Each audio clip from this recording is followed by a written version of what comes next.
Well, I hit the button. We should be live. Let's get confirmation of that.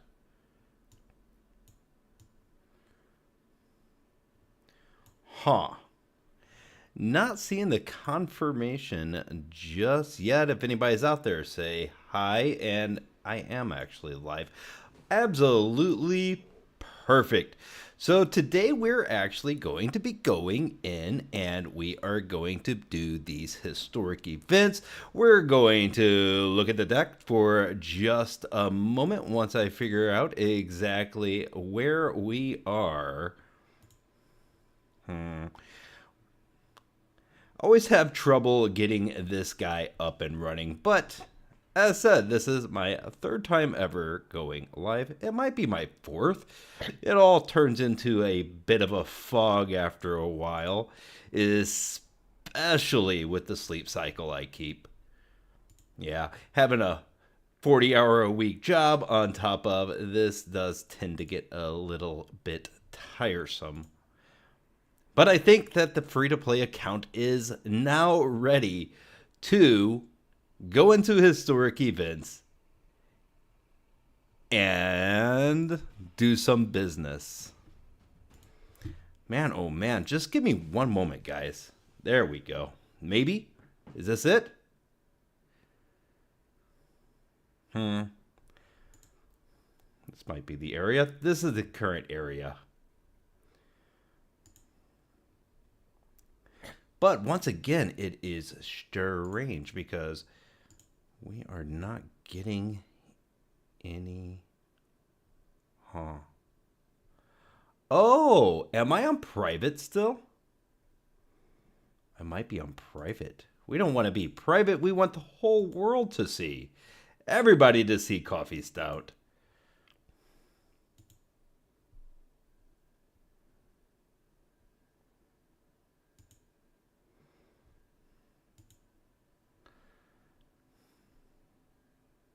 It is saying live, it is saying public, so we're just going to start getting into things. Let me know in the comments if you are there, and nope, that's not the one either.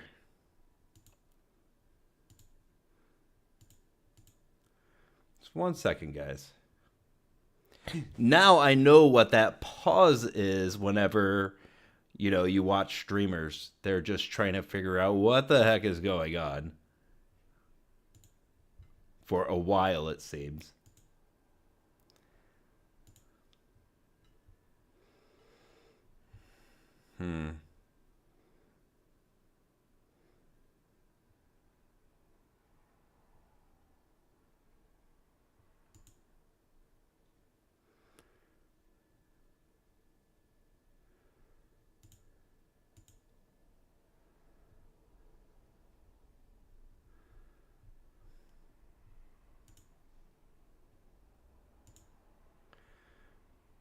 All right, anybody could view.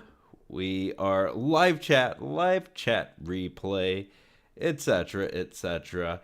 You know what? I am just going to have faith that this thing is working, and we're going to get right into the video. Okay, so let's start off coming over here and taking a look at Azorius Artifacts in Historic. This is the bad boy that we're going to use to go into the arena, into these historic events, and we're going to try to get some business done. I'm just trying to see if there's anything I have to change. Giver of Ruins, we can make a big argument. Goes in the main board. We can make a big argument for that. Sir Ginger, we could actually make an argument that this just leaves the deck. We haven't run into any Planeswalkers at all. So, maybe not the most suited for this deck. Maybe it was just wasted wild cards, which does happen.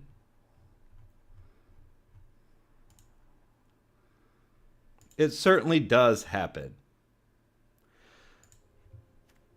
Yeah, let's go ahead and reduce this. Termod's Crypt seems okay. Slip out the back seems okay, but let's actually start to build this out a little bit better. There are things that we could definitely do. Glass Casket definitely stays in.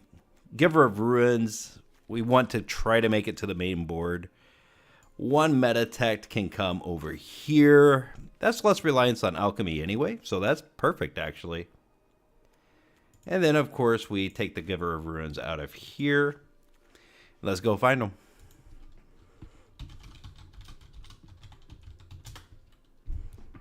Perfect. We're going to add 3 copies of that. So let's do it like this. 2 copies in the main board, just in case. We don't have that 4th Esper Sentinel. No rares. No rare wild cards to do. So we're going to go by and grab another... Sir Ginger can go away. It did not do what I wanted it to do. We got the 4 glass caskets. It'd be really nice to get another Esper Sentinel, but we just do not have it yet. I am really surprised that nobody has reached out and said hi yet. Is there something I'm missing?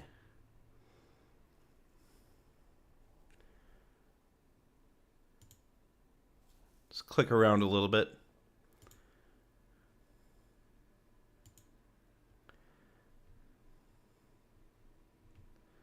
Comments, monetization, we don't need all that stuff. Click this. Orcish Bowmaster, but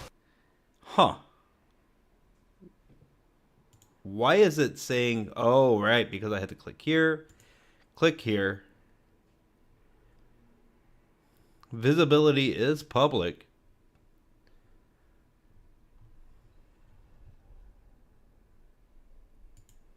I wish it was a way for somebody to tell me whether they're able to see, whether they've said something in chat. Somebody say something in chat.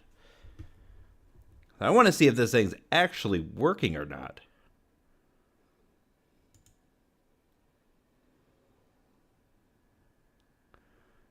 Okay, it is actually looking at the view rate.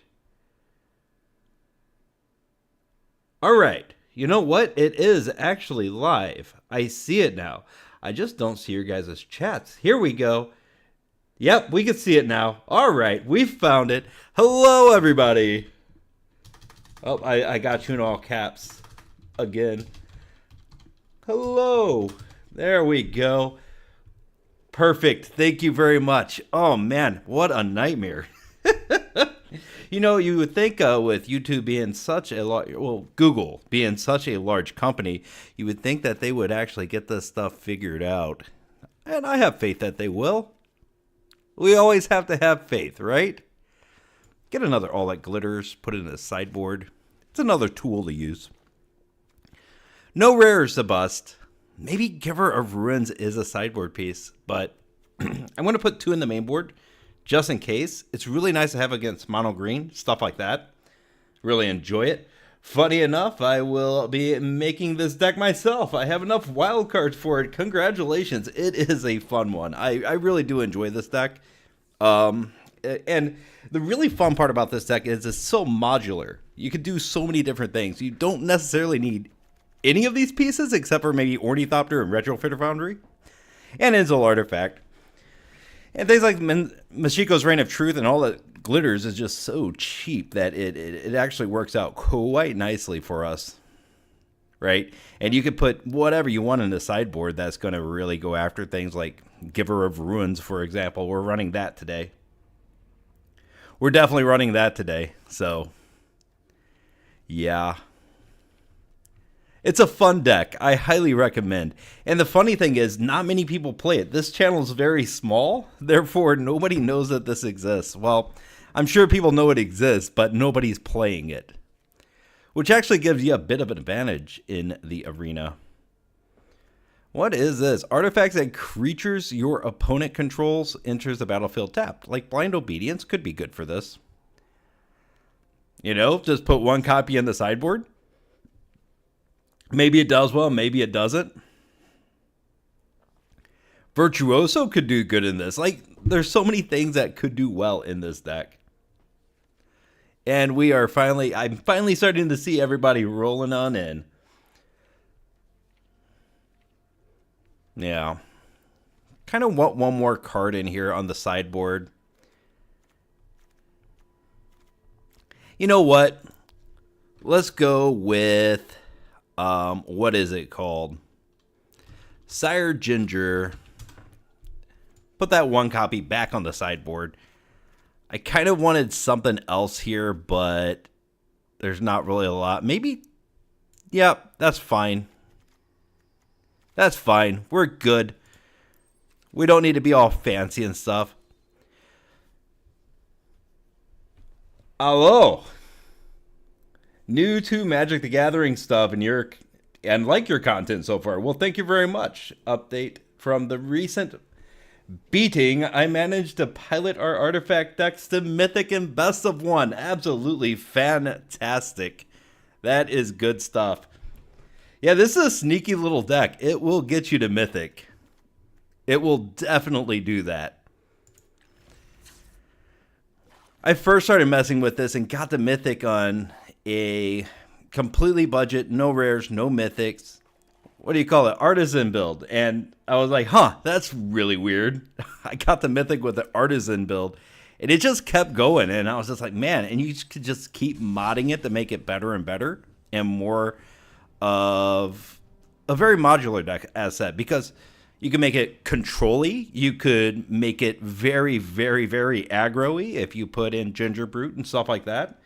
You can have a lot of counter spells in it.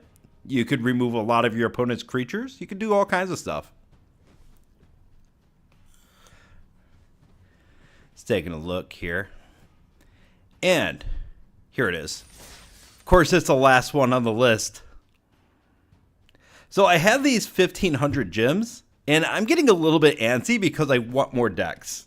So I'm going to be going into here. We want to spin the wheel with the packs that we get. And we want the gems in order to get back into these events. What we're really looking for is land cards and Teferis. I wouldn't mind grabbing a bunch of Teferis either. I did one of these events already. Just kind of by myself. All by myself. Just to see if we were close. And I won 3 and lost 2. So now it's time to actually start building out this account. And we're doing it right here. Azorius Artifacts, historic event. Any thoughts on what you'll build next? Well, actually, before we get into that, to answer your question, I'm building a very, very basic mono blue standard deck, tempo based. Yeah, because like here's the thing. So this Azorius Artifacts deck is of course white and blue. This deck here is just mono blue. If you're crafting in one color and one color alone, you're going to be able to play more and more decks. So I'm focusing really heavily on blue. I'm focusing really heavily on white, mostly because those are two fantastic colors. If you don't know, Azorius Control is a very fun deck to play. So, but it's expensive with the Teferis and all that stuff. So we're slowly building up to that kind of stuff. And so as long as you're crafting within the same colors, then you should be good, you know. And I've actually been very, very happy with the results of a free-to-play account from scratch. It's almost all I play now, trying to build this up. Because they give you so much value in Arena over time. It's actually, I will say it's fairly receptive to new as well as free-to-play players. Meaning, you could get pretty good value being free-to-play. This is 2 months old and we're already playing it up around Mythic. Thinking about Yawgmoth myself for the opposite reason. to be able to do my dailies with my own constructed decks, regardless of what colors I need to play. Yeah, not bad, but very expensive on the mana base. Remember that. Back had a work call. I understand. I played a little bit of hooky today. Yeah, I had a little bit of leave saved up, and we're using that right now so that we could go live.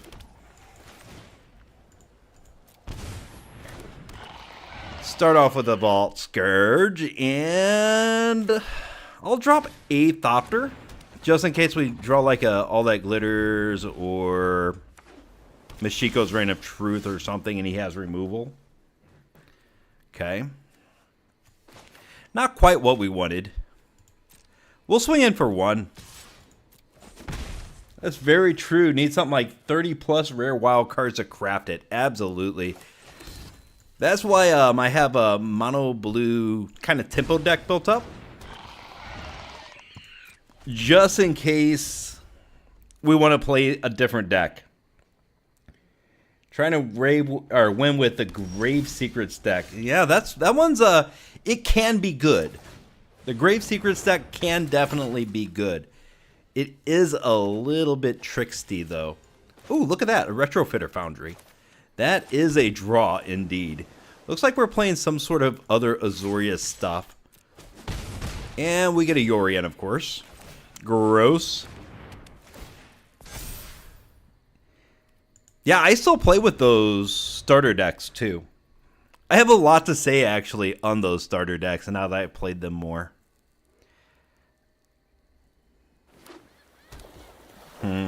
I don't know if it would be a popular video though. Ingenious Myth, do you remove? Go to my turn? Well, let's go ahead and do this. We might get punished for it. But we want to grow the Smith. We get some big boys out. Is he going to do anything? Or is he just going to let us have this one? What do we do? We want to play something. Maybe we drop this. Grow the Smith. Do we risk Inzul Artifact against a counter spell? I think so. We got to play it on tempo. Yep, auto pay. What do you do? Let's it go. What is he doing? All right. I mean, down to 2. Does he have a board wipe? That's my question. So Retrofitter Foundry is required for the deck? Well, yeah, if you're running Ornithopters and other kinds of Thopters, highly recommend you get yourself a Retrofitter Foundry. It is ridiculously good. And hopefully we see some of the shenanigans that Retrofitter Foundry is able to get up to in this specific live stream here. Well, I know that he has Well, Jesus, like what did he do besides play a Fabled Passage? That's all he did. Well, let's see. No card sleeves.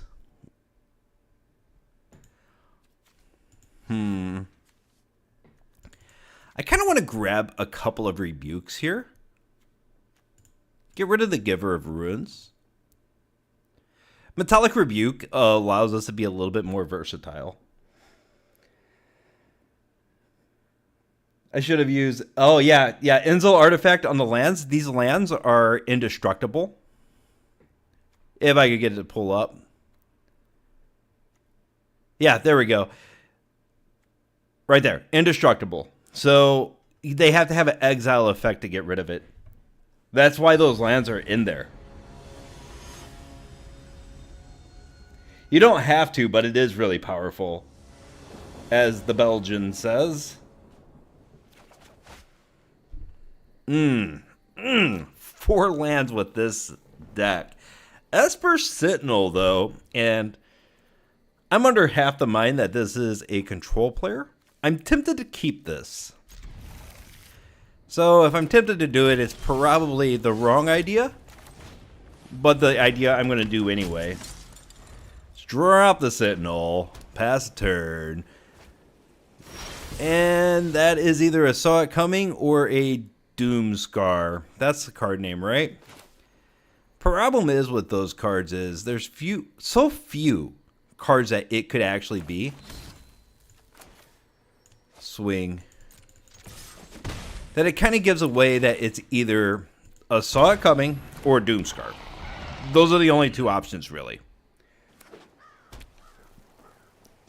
Always play black and red, but I was looking for something new, and, well, this caught my eye. Yeah. I first started messing with these guys about 4 or 5 months ago, and ever since then, it's just like, it's just too good not to play.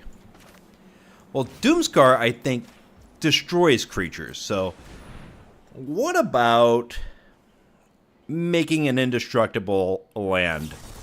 See, there's a Saw It Coming. We could actually Metallic Rebuke here. Let's do it. Yeah. We're going to counter your counter, buddy. Do you pay 1? He does. Ah, that's a shame. We don't get the draw for the Esper Sentinel. But now we know it's not a board wipe. It's really fun to pilot and learn, and competitive too. Yep, as said. As said, competitive. Very competitive. And nobody else plays it. It's crazy. Black and red. I really liked black and red a lot. I made a couple of videos about Rakdos, but lo and behold, they killed Crucius. They killed poor Crucius. Crucius is a 3/1 now and just dies to Orcish Bowmasters on turn 3.5. That's all. That's all it does.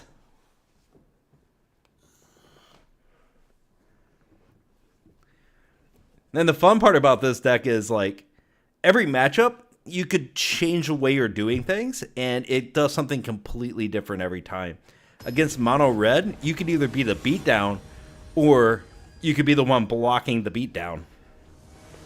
Then slowly get the Scourges in the air, gain the life, and then they're out of the game. It could do either role. Against control, you could counter their finishers or the things that they're trying to do to win the game. Against Rakdos, you just let everything go to the graveyard. It doesn't matter. Not the biggest fan of this particular hand. 4 mana, 22 in deck. It's a good percentage of our mana in hand, isn't it? No artifacts. I'm going to mulligan. Oh my god. Jeez. Really? You're doing that? You're doing it to me, aren't you? Okay. Well, it looks like Boy needs a win. Well, let's get this one back. The coast. Let's dump this one off.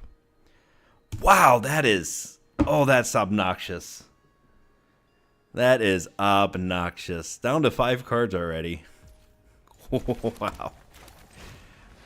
Giver of Ruins. Let's see what he's playing. Green. Utopia Sprawl. Well, I mean... Usually we wouldn't swing with Giver of Ruins, but nothing's happening right now. Retrofitter Foundry. There's ways out of this. Citadel with a Inzel Artifact. But that mulligan really hurt us. That's not good, man. Like, whatever you're doing there, try to do better. Alright, get in with the Citadel. Oh, nope. Z. We don't want to do that. There we go. Giver of Ruins protects the Citadel, but he probably doesn't have any exile anyway. Green does have removal that exiles things. Cultivator. More alchemy stuff. When this enters the battlefield, search your library for a basic land card. Put that onto the battlefield tapped. Shuffle. If there are no land cards in your hand. That kind of crap. Like, I want to see his hand. Like, prove it to me. Prove you have no mana in your hand. Please. Go to my turn. Esper Sentinel. Interesting. Well, we're going to play our hand here. Probably should have been swinging first. But that's okay. Protection from green. Swing. Bam. 2-turn clock, baby. What do you do?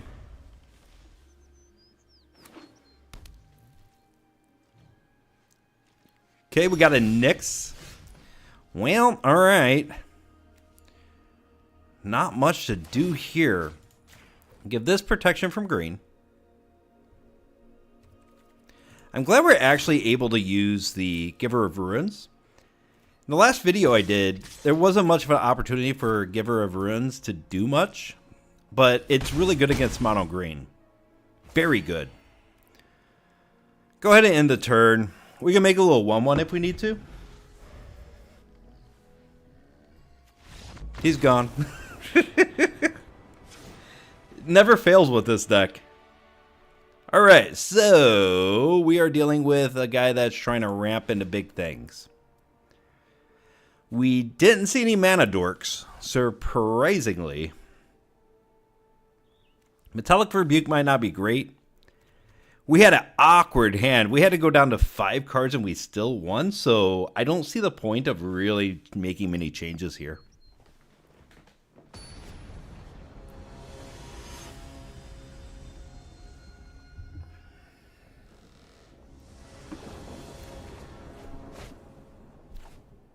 And we're off.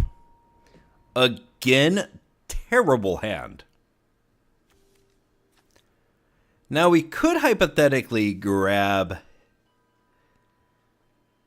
some of his mana ramp with the whole. Chances that we draw what we need is low, and this is bad too. This guy must be way behind in his wins for the day with that 50% win rate pretty much guaranteed in Arena. Let's drop the artifact land. That comes in tapped. Pithing Needle.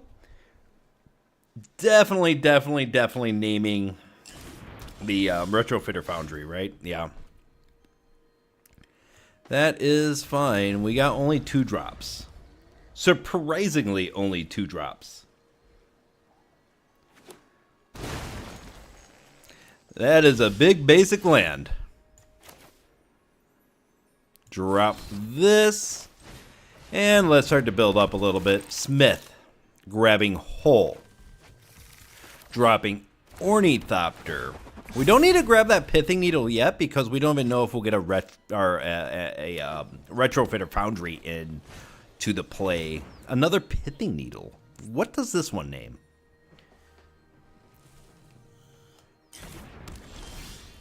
Two of them name Retrofitter Foundry. That is... Alright, man. I mean, we don't have it. We don't have the thing.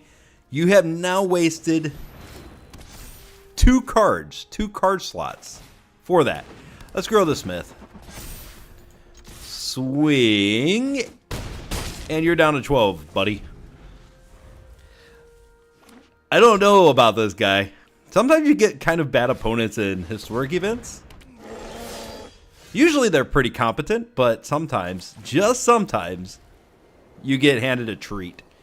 Well, since we got all that glitters and a Mashiko's Reign of Truth, the more artifacts we have down, the better. So we do it like this. Reign of Truth, grow the Thopter, swing, swing, swing, and he should be scooping very soon. In fact, I'm not sure why he's here even now. He's down to 1. He's in mono green, which means he doesn't have board wipes. Really hates that card. Opponent really hates that card. He does. Yeah. Retrofitter Foundry with 2 Pithing Needles on top of it.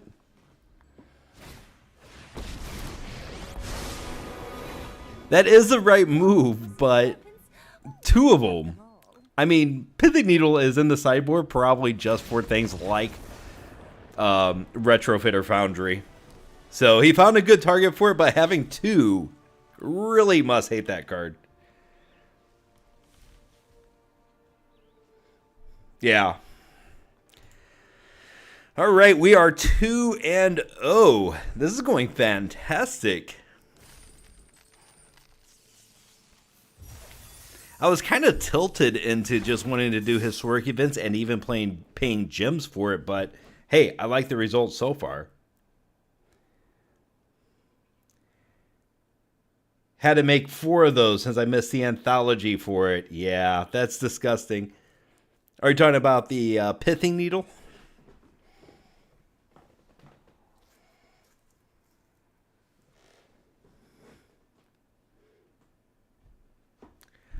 Lands are powerful.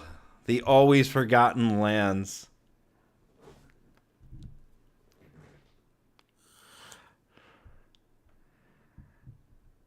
I always say lands are the first thing to craft, but I usually always craft them last.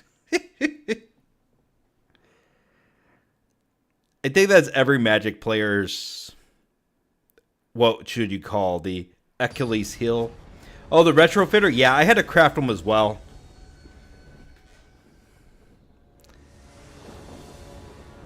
Especially on this free-to-play account. But I remember Retrofitter Foundry and how good it was. And I was like, well, it's going into the deck no matter what. It has to. I will spin the wild cards. I think it was the first card I crafted on this account was Retrofitter Foundry. Okay, match number 3. Looking at that Giver of Ruins a little bit too hard. It's got a giant. Our hand is absolutely terrible. But we do have a smith to try to dig for something. That's good. Oh my god. Well, alright. Now we can literally do nothing. So how's everybody's day? Would have been a beautiful hand. Would have, could have, but isn't.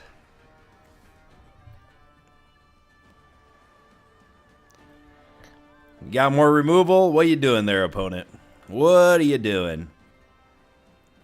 You have to have faith in the opponent. Coming out with that. Let's drop a smith. Let's dig.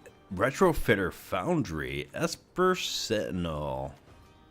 Let's grab the Foundry. Drop the Reliquary. Drop the Foundry. Grow both smiths. And pass the turn. Now we're really hoping he kind of swings here. It would be a mistake. I want to see if maybe this deck can take me to Mythic. Welp, I will post it in the description of this video right after this match.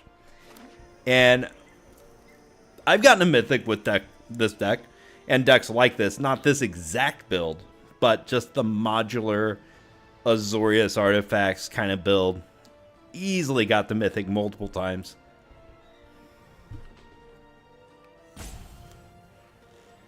In fact, the first time I made it to Mythic was with a similar deck to this. So I thought, heck, why not just go into historic events and watch people rope you all day? That would be fun, right? Volcanic Brawler. Dealing with energy. That's weird. Okay. We might lose this round. In fact, I think we will. Enzol Artifact. I don't know if that's good or bad here. Let me think here for a second.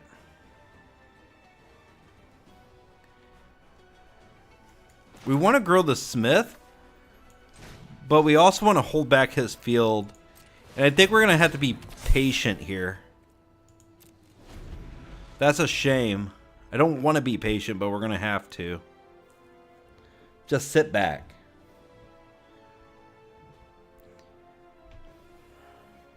Now, this has protection from destroy, fight, damage. Indestructible, so he needs to exile it. Let's see if he can actually get it off. Pathway comes down. Fine. He might be able to kill that Enzol artifact itself. We have a very clunky, awkward hand. What is that? That's gross. That is absolutely disgusting. Wow. I think we just go into round 2. Because this obviously is not going well. Oh my god. Well, that's indestructible. We can't really do anything about this. I think we're dead by our own deck. We'll try to survive, but we are literally just surviving now. We didn't draw anything. Can't win if you don't draw anything. We are 2-0 so far, so we're fine with this.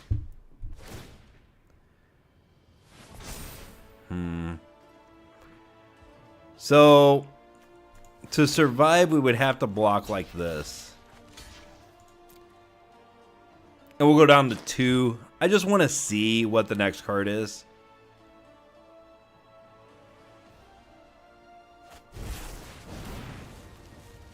Pay 1. Oh yeah, double strike and trample. We have definitely lost. All right. Okay. Yep, you did it. You did it. He got us. He is playing a very aggressive Gruul deck. Very aggressive. Let's see, what are the mana costs of these things? 3, 2, and of course he stole my thing. Let's get Glass Casket rolling for this one. I think that'll be fine. Innovative Meta Tech, just way too slow in this one. Giver of Runes is... it's just a 1-2 in this one, pretty much. He's not going to have too huge of creatures, but if we do remove the creatures he does have with Glass Casket and Portable Hole, we're looking like we're going to win.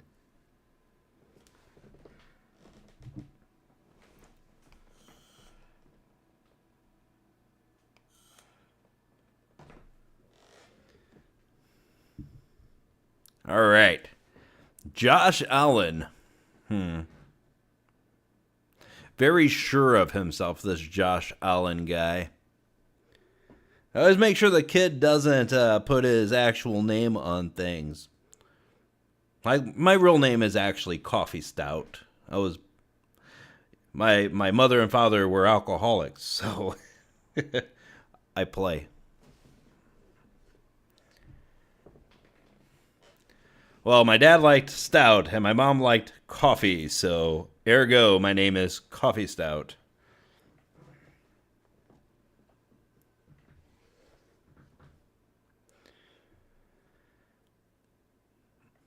Taking a while on that sideboard, so probably has a lot of work to do over there.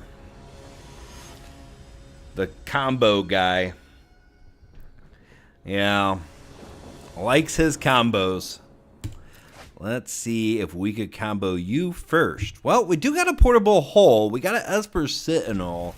I think that this hand is okay. Would have liked fewer lands, but hey, beggars, choosers. Start to run out our cards past the turn. We'd also pick up the Loris. Loris actually might be good in this one. I think this might not be the best matchup for us. But we will try. Do we care about the 1/1? Kind of, because he's blocking my field of attack. But kind of not either. Let's just do it like this. We're setting up for a big card draw, baby. Let's see it. Pass back to the opponent. Might have been able to get away with a swing with the Esper Sentinel right there. But if he did block, we'd be in a little bit of trouble. At least not getting as many cards off of the Esper Sentinel as I would like to. Let's see, what do you got? There should be a championship for the slowest player on Arena. I certainly wouldn't be that one. I just play the cards that are in my hand. Empty the hand, pass the turn. Alright, we get a card. It is another land. Lo and behold. Swings? No. Of course not. Well, we're going to swing with the Scourge. We only got the Sentinel on the board in the graveyard. So we'll drop another Scourge past the turn. This might be a slow one. Our hand's a little bit awkward. But if you know anything about me, I absolutely hate mulliganing. Because I need 7 cards to beat my opponent, unlike some people who claim they don't. That's the use. That's why we hold Portable Hole. Perfect. Enter tapped. Go to attacks. Move to combat. Swing. He's tapped out, so he can't use the ooze, which is perfect. Which means he literally just says, I don't want this ooze. Why don't you take it? And we will. We'll take the Scavenging Ooze. Put it under the Portable Hole. Brawler comes out. Plenty of cards in the deck that are not land, so... Okay. This is the one that he comboed with.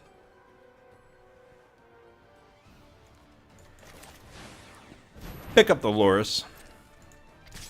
Swing out for 2. Dropping Thopter. He's stuck on land, and I'm flooded, so... Seems unlikely to draw 3 of the same card out of 60. That happens with Ornithopter. That happens with Ornithopter. If you notice in Arena, that happens with a couple of different cards. Ornithopter is one of those. There are so many times when I have 3 Ornithopters on the field. But they're just 0-2s without the Retrofitter Foundry. Ornithopter's one of those. What's another one? Oh, Invoke Despair. That's one of them. Loris ought to be good, though. Yes, but there is only 1 card in the graveyard thus far.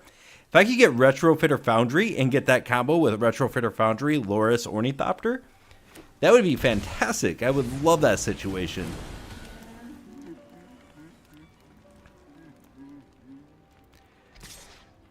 Coming in for 3, 4. Right. All right. We take... Oh, that is a card. Let's put that on the Citadel.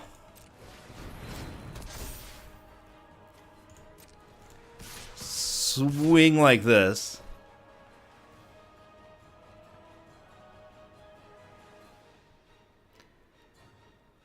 Opponent. Thinking about stuff. Counting as for blockers. Perfect. I think we hold Loris for 1 more turn. Because I would like to get the Sentinel down in the same turn. Maybe we're drawing with the Reliquary. We'll pass.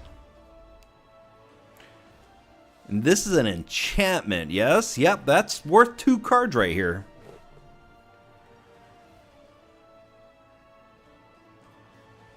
Opponent.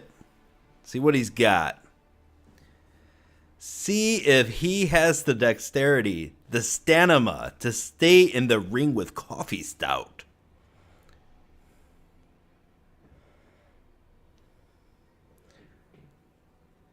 He does have the stamina to rope.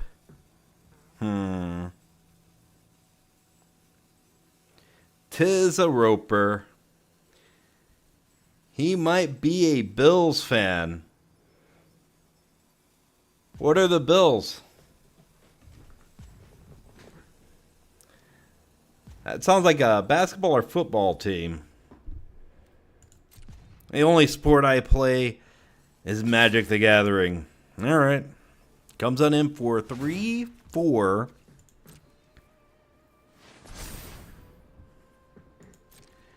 That's fine, I guess. What else? You got your land? Did you get your land?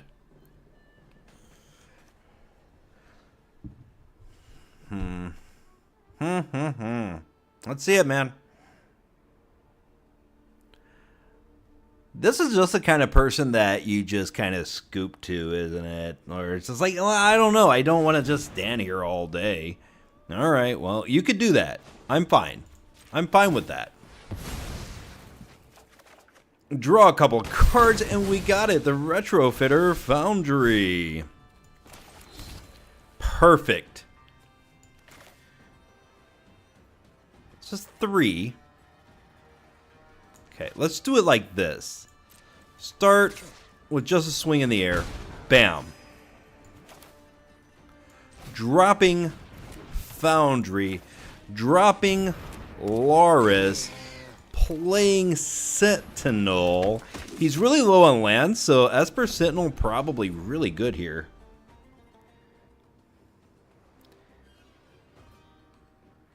Find out next time with the next excited episode of Dragon Ball Z. You know what? Dragon Ball Z is making a comeback. I love that. I owned every single episode of Dragon Ball Z when I was young and watched them multiple times. Fantastic.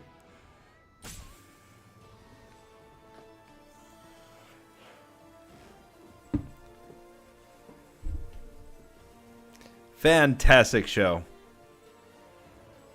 They did another one too, right? Like Super, Dragon Ball Super? Haven't seen it. Watched a couple of episodes. Cloydus, Gross. Abridged? Oh yeah. This is fantastic. I love Abridged. Alright, looks like we're going to be doing this little thingamajig. Glass casket. Oh, that is so good. Oh, game over. Here's the scoop. Here's the scoop. Here it is. He says good game. I swing. I say good. Oh, you didn't even let me say good game. That's one of the best abridged, by the way, the Dragon Ball Z one. It's fantastic stuff. Have you ever watched Tokyo Revengers? I have not, but I have this phone right here, and I'm going to look up what that is. I'm always looking for good animes.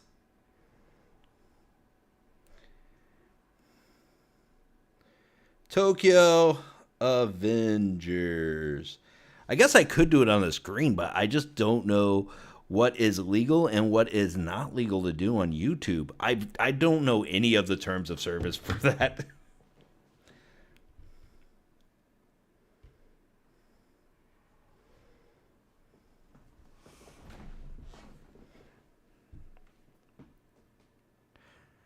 Yeah, some people read those terms of service like, you shan't say this, thou shalt not this. I don't know what those things are, so.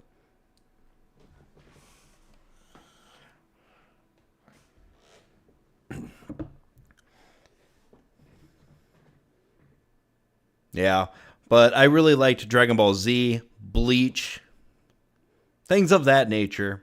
Bleach was great, especially the earlier seasons of Bleach were just phenomenal.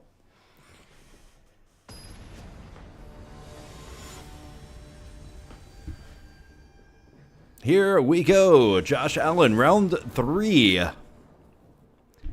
He might actually time out. We can't actually just go on to the next match because this is a historic event, by the way. Trying to grow this free-to-play account out. Started in August. I've been really happy with it.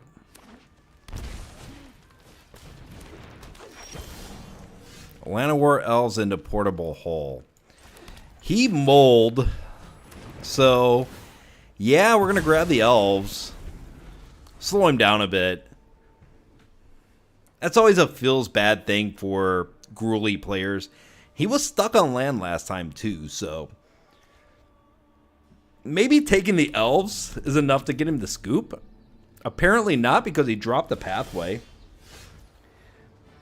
Bleach really fell off after the Soul Society arc for me. Yep, that's when I quit watching it. That's exactly when I quit watching it. I think they got too far ahead of the mangas, and then it kind of fell short. Way gorier than I thought than they thought it would be. Yeah, the new season, and it is a football team. Yeah. I'll tell you what, I am from St. Louis, so we have a little bit of mics to drop when it comes to football with the Lambs, as they're called. Yeah, but yeah, with Bleach, it was really, really good, and then it just kind of fell off, and I think a lot of that was because they kept getting too far ahead of the mangas, and they had to keep dropping these filler episodes in there, and they weren't great. They were okay to watch, but it just slowed the pace of the series down. You'd kind of forget where we were and all that in the actual series itself.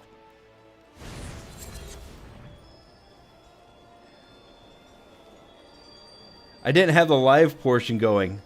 Oh no! So, quick question. Is everything going through correctly? Like, I always have a fear on that because I'm watching on the screen and I see that it's behind a little bit. Wait, is this my turn? Okay, go to my turn. Okay, let's do this. Pop that. Pop it.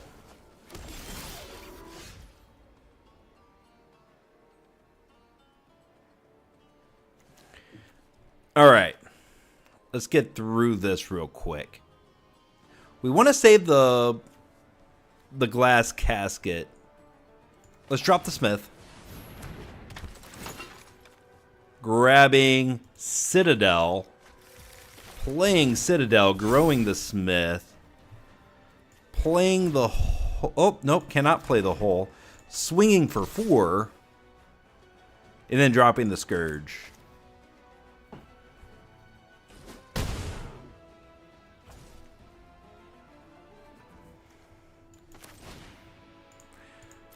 Just like that. Just like that, baby.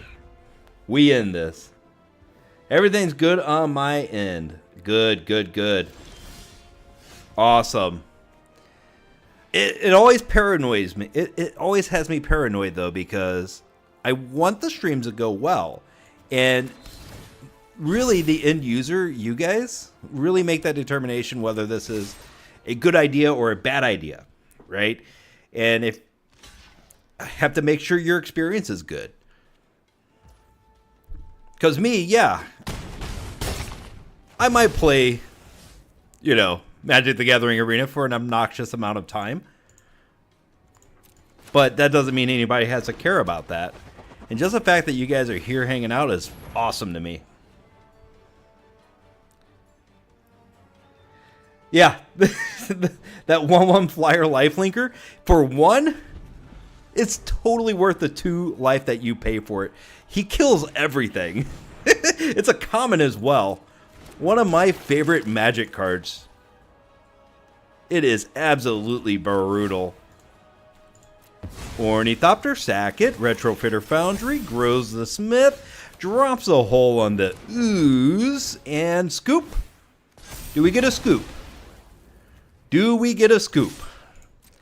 He's gonna let me kill him. Alright, well, you take care. Especially the O2.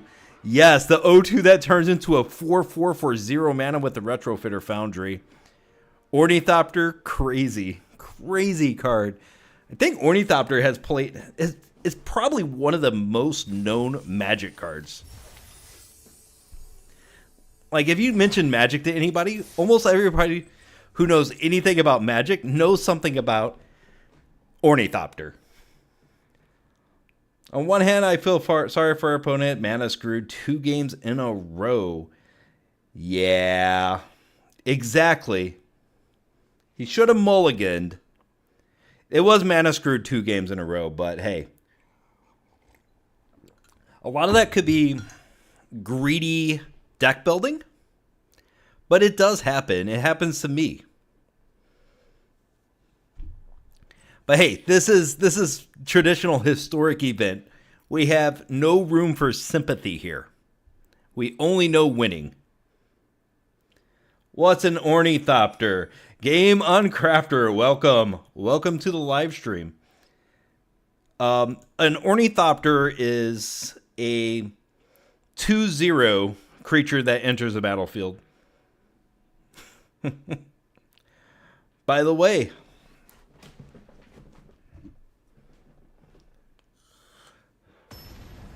it's a thopter that happens to be orny. I like that one. Now we have to define orny. How does one define orny? Feel like it has something to do with Oreos.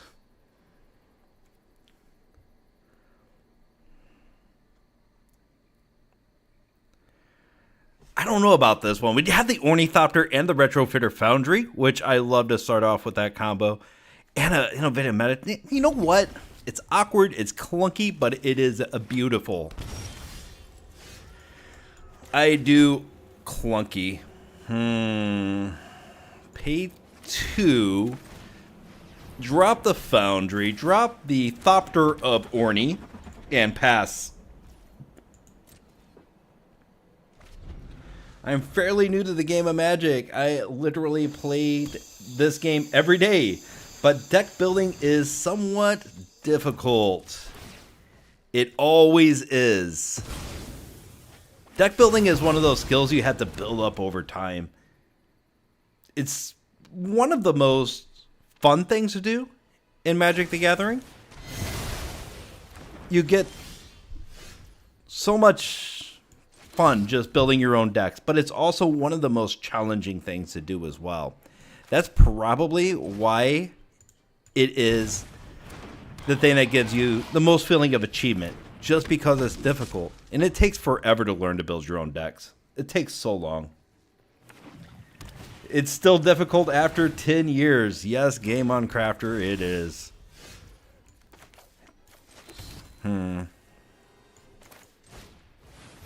Don't know how much I should say, but I know Game Uncrafter quite well, and we might have played our fair share of Magic together.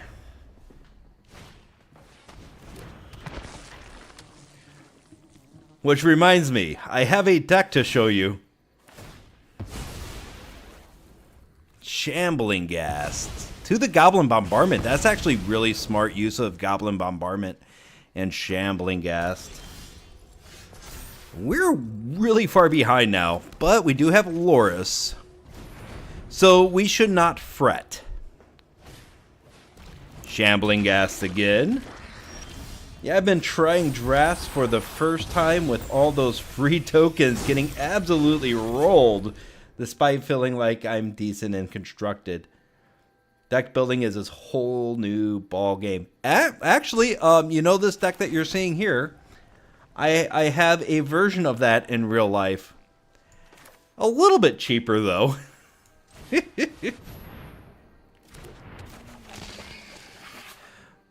Alright, so.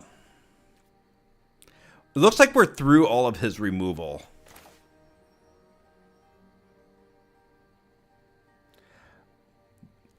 Yep. Opponent is out of cards. We have Loris. He does have removal, though, so we're going to have to be very careful with our Loris. We also have Innovative Meta attacked, but he had a really good opening against us. And he could keep sacking things and killing the Sentinel. Actually, you know what? He kills the Loris right now. No, he kills the Loris. We don't get our Loris. No. Because he just sacks the Shambling Ghast for -1/-1, and then with the Goblin Bombardment. It's a smart little build right there. But we do have Innovative Metatech. We have too many 1/1s to be great against this guy's deck, but Portrait of Mashiko might be enough to turn him over. And of course, he blasts it away right now. I don't know about this one, guys. At least round 1. Well, we're ahead in life. Let's keep dropping meta text down and hoping for the best. I mean, he answered all of your questions, but we have more to ask of him. Yeah. Let's put him, let's ask an even bigger question. I thought he was going to get us. Woo! Oh, man. Sorry if I blew your guys' ears out right there. Yeah, he was answering a lot of questions, but we just had too many of them. We're like a 5-year-old. Just, why? Why? Why? Why? Giver of Ruins, for sure. We want a couple more copies of that. Did he? Yeah, he has tons of creatures. 2 Metallic Rebukes, because what if we're able to counter the Goblin Bombardment? That would be kind of neat. We'll go down a Vault Scourge, go down an Esper Sentinel. They tend to get blown up against this guy quite easily. Go down... Ugh. 1 All That Glitters. And one Portable Hole. I think this makes sense. Yeah, right to 0. We got him right to 0. Now, something I have noticed is, like, players that play too much removal, it's like, yeah, sure, you can remove all the things. Unless you're, like, a pretty traditional control player. That's fine. Having a lot of removal as a control player is great. But if you're just playing a lot of removal in your deck and that's all you have, you're not going to go very far. Okay, Star. Star is good. Let's drop a tap land, get the Ornithopter down. Next we go Giver of Ruins, I guess. Oh, hello. That's good. But I don't know if it's great.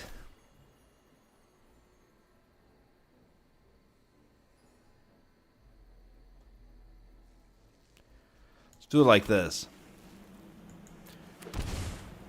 Now, I'm tempted to play Giver of Ruins, but I actually want to hold up Metallic Rebuke as well. We also have the Smith. Let's play the Smith.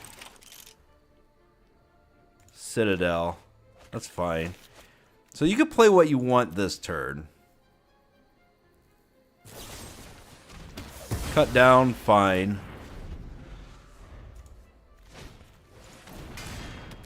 Onicoat Anvil. These are, like, what? Why is this in here? I don't know about that, man. Because you have to sacrifice an artifact here. Weird. Very strange.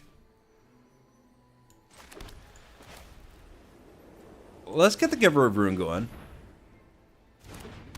And now we are going to actually pass. And next turn we start to grow our boys. This makes it hard to swing with the goblins. We could Metallic Rebuke if we want to.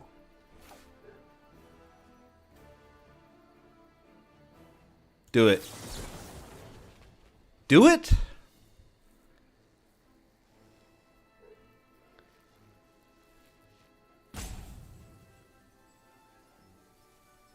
Yeah, it would have been right on cue to play Ring.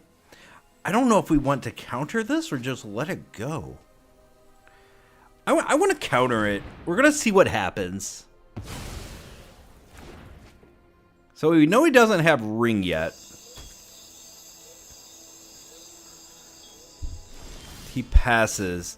I'm kind of confused about what the opponent's deck is trying to do. All right, we have protection for the Ornithopter. So here's what we do. Since I'm a little bit confused, we're going to try to just burn right through this boy.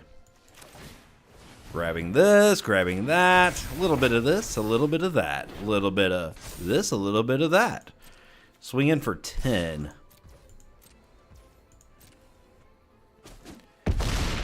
That's half of his life. He's asking questions I don't know the answer to because I have no idea what this guy's trying to do. He's got the chromatic star, bunch of removal, unless this is like a creativity deck, like a weird creativity deck. I call blue-black decks that have an exorbitant amount of removal bruise decks. Not a bad idea. The difference is that most arena players have no finishers when they play a deck like that. Absolutely. Yeah, hello sudden 2-turn clock, but he does have Breach the Mirror. This is what Metallic Rebuke should have got rid of. Search your library for a card, exile it face down, shuffle. If this spell was bargained, okay, it probably was bargained. He did bargain it. You may put, okay, I mean, that seems fine, but it doesn't seem good enough, and it isn't. All right, well, I mean, that's 4, right? Yeah, that is something with Arena that I have noticed. Always bring a finisher. Like our finisher for this deck is just throwing chaff at your opponent until they die. Teferi's a great finisher. The mono blue one, the new one, it's a good finisher. There's a lot of good finishers out. You need a finisher. Yep. And that's the power of All That Glitters and Mashiko's Arena of Truth. The 2-turn clock. Never underestimate an Ornithopter. When you see an opponent play an Ornithopter, you know. Or a turn 2, 10, 12. Absolutely. The things that have been done with Ornithopter are incredible. I highly doubt Wizards knew what they were printing when they printed Ornithopter.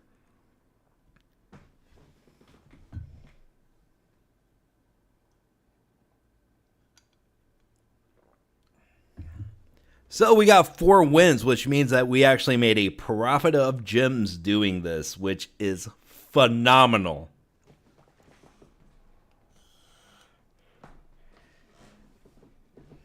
Now we just have to wait for the final match to get some play-in tokens. Oh, you know what? Since this is taking so long, let's cancel real quick. So something interesting here is if you get 5 wins in these events, you get 4 play-in tokens. 20 play-in tokens allows you to play in the Arena Open. So you can play in the Arena Open for free if you can win 5 matches in a historic event. Let's see, 4, 8, 12, 16, 5 times. 5 times. If you can do that 5 times, you can get into the Arena Open for free. Which, whenever I started this, I wanted this to be a profile that became like actually competitive and played in Arena Opens and stuff like that. That is how I want to do that. We do not want to spend gems to do that. We want to collect cards with gems.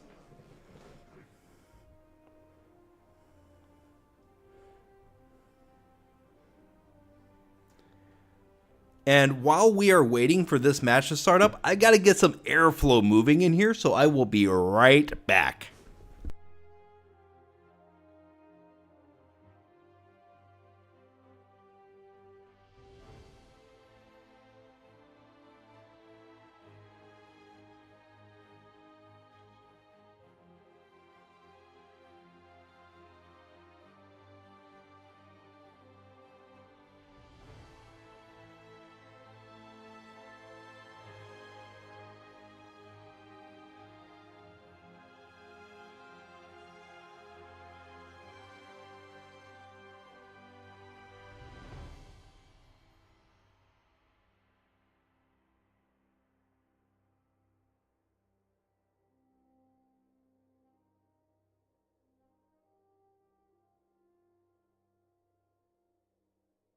And we are back.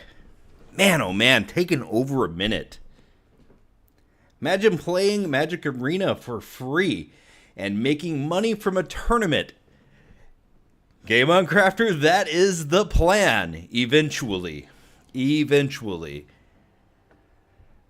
I think that would be hilarious. Yeah, Wizards thought they were playing me, but I played them back.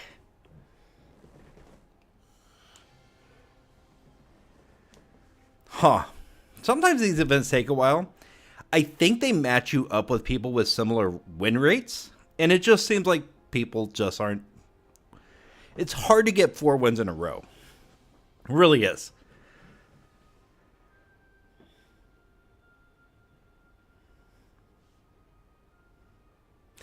I do appreciate that. Thank you.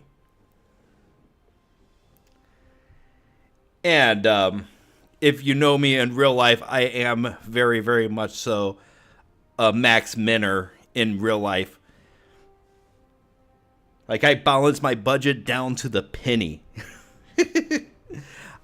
I will be exactly 15 minutes early to any event. Artifacts is just too powerful. They are. And they're crazy easy to play, too. And very consistent. If anybody's been playing these, like, 70% win rate is not unheard of.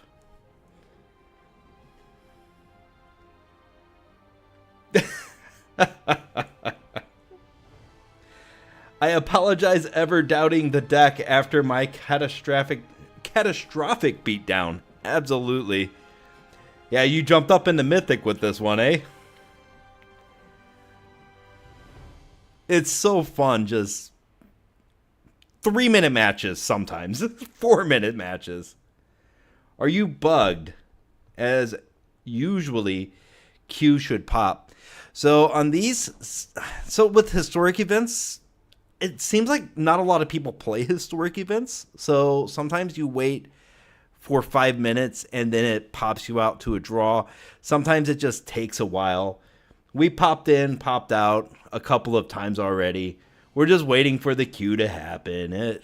Sometimes it just takes forever. So we need to get more people in historic events. And congratulations, Giant Belgian. Is that the first time? Though I did get knocked from mid-diamond all the way down to Diamond 4 again in a single day. Yeah! It does seem to... There are some days where the shuffler just does not like artifacts. Like, you'll get, like, 0 lands. And then you'll mulligan and you'll have 1 land. But it'll be blue. And you can't do that. We're going to pop out because it does seem like it's kind of bugged out. We're going to try it one more time, but let's go all the way back to the home screen. Let it reload the server. And now let's go. It does seem like sometimes the arena just does not want you to play artifacts. I played too much jank before. So one thing that I highly, highly recommend to people is, so whenever I put a deck out, and you notice I've been playing this deck for a while now because I have faith in it.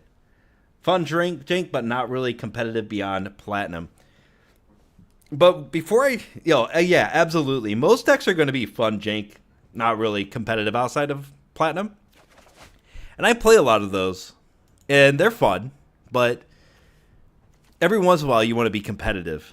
And there's only maybe 10 to 12 decks that are competitive, depending on how well you play and how well you know them. And if you notice, there's a lot of channels that produce a new deck every day. And you know those decks cannot be all that competitive. They're fun. They're fun. They certainly are fun. But the power of editing makes it seem better than they are sometimes. There's some exceptions to that rule. And oh my god, 3 Retrofitter Foundries? Guys, I don't think this is the win. But I actually feel strongly that, you shouldn't chase hype on decks at all, right? And you should just play things that you're comfortable with, like, at all times. Man, this is not a win, guys. We're going to try. But I got caught up into that grind for a while where I was watching people on YouTube and, they seemed to be doing really well and with a particular deck, and I would chase that deck, and then I'd be another $30 in the hole, then a $40 in a hole, and yeah. I try to make the decks that I put out really be worth playing and crafting. And I think that's super important. As me, as a person, as well as a content creator. I know that was a bit of a ramble. I don't think it made much sense, but hey. Wizard said no 5 wins for you. Yeah, basically. You think you can win? What about 3 Retrofitter Foundries? What about Ornithopter? Nah. We don't believe you should have Ornithopter. Sheoldred's Edict. A creature token? Oh, okay. We'll sacrifice a creature token. We'll create another one, too. There you go. I have a question after getting my 15 decks. Where should I go to farm up my cards? Where I could get my grind done. Right here, buddy. Right here. I will show you exactly where we are in a second. We are in Historic Events, the not so much talked about area of Arena. But it is great. We're about to get some cards right here, so if you continue on through this match, you'll see exactly how many cards you can get. Let's keep building up our field. 2 Retrofitter Foundries at this point in the game seems okay. We could create another little... What? The first one is a servo artifact? Okay, now Arena is saying that you cannot win. I have a ton of fun with Jank. I found decks in Standard for Mom that had a 66% win rate in 1 of 1 and 75% win rate in 3 of 3. Got me to Mythic for the first time. Congratulations. I believe that was an Atali one. Probably starter deck duels.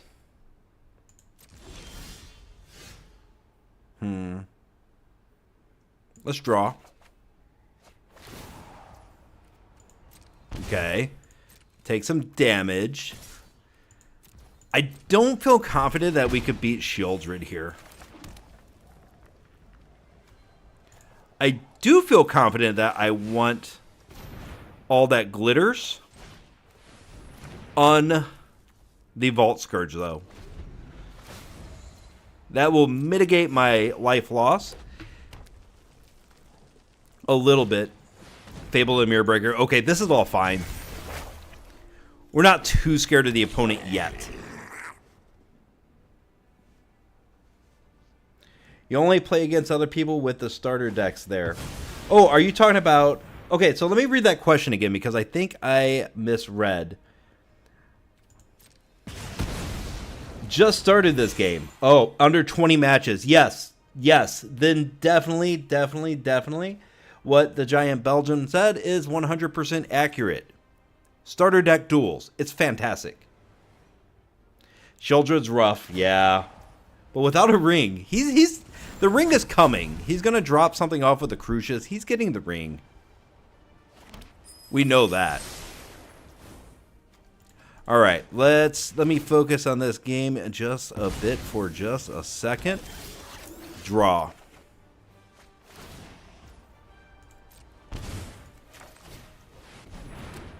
Loris. Are we ready for all that glitters? 1, 2, 3, 4, 5, 6, 7.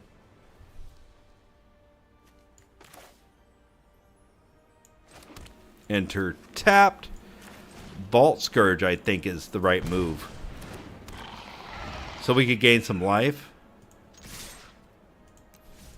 No attacks. Pass. Okay, I will try that. Yeah, definitely, definitely. I did a whole series on the starter decks.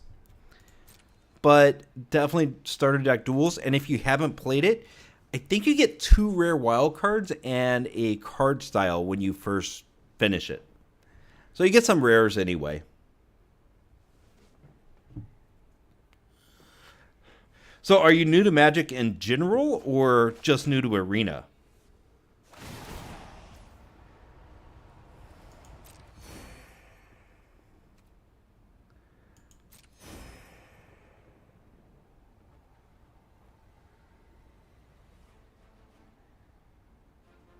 What's up, man? How's it going? Nice to see you today.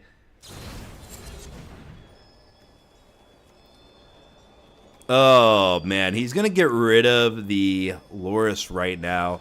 I needed it for one more turn.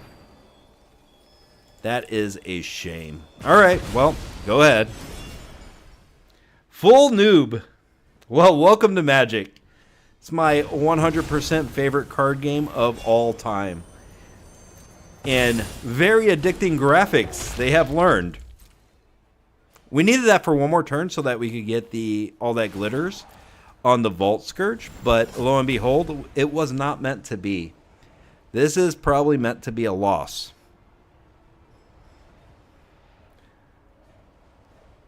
I have in real life Vault Scourges. Just thought of that. It's a common that sells for like $5 for 4 of them. Oh, it's a beautiful card. For 1 mana, you get a 1/1 flying lifelink. You can play it in any color. Come on. You can play this in black, green, blue, red, white. I don't know why white would play it, but you could.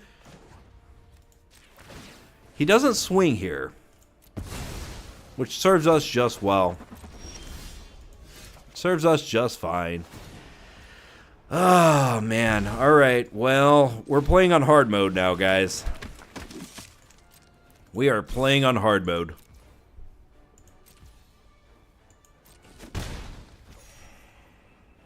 Coffee, 3 open mana makes a 4/4 for you at instant speed. I say we still have a shot. That's exactly what we're relying on. In fact, we're relying almost solely on Retrofitter Foundry now. And it's an artifact, indeed. And a Phyrexian. Phyrexian's kind of important as well.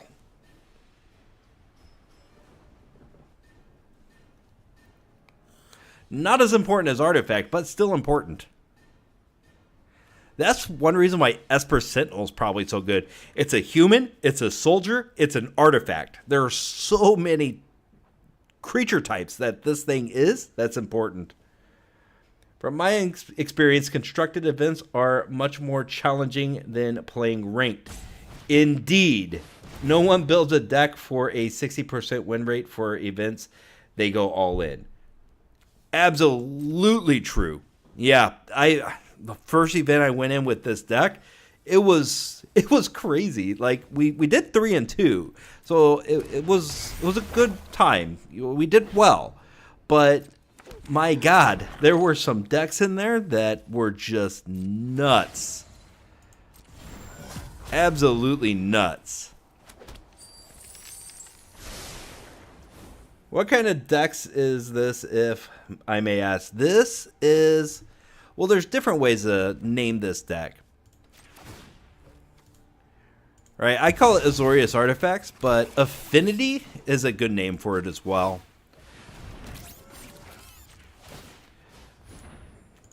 We're trying to grow as fast as possible. We are running out of life. Affinity or Azorius Artifacts is the way to call it. Yeah, but you run into some crazy matchups in these events. And I don't think we're winning this one. But we could get close. What are the win cons? Win cons are all that glitters is gold, or the where is it? All that glitters is gold or Mashiko's Reign of Truth, for the most part. The other win con is Ornithopter Retrofitter Foundry. What you're trying to do is, it's really aggro-y or really tempo-y based off of how you play it. We're playing it kind of aggro-y in round 1. Whenever we go to round 2, when the opponent inevitably kills us, we'll probably put a little bit more tempo in here. And we're trying to put a bunch of artifacts onto the field. Once we get all of those artifacts onto the field, we swing with All That Glitters or Mashiko's Reign of Truth attached to one of our creatures, and basically deal 10 to 15 damage in one turn.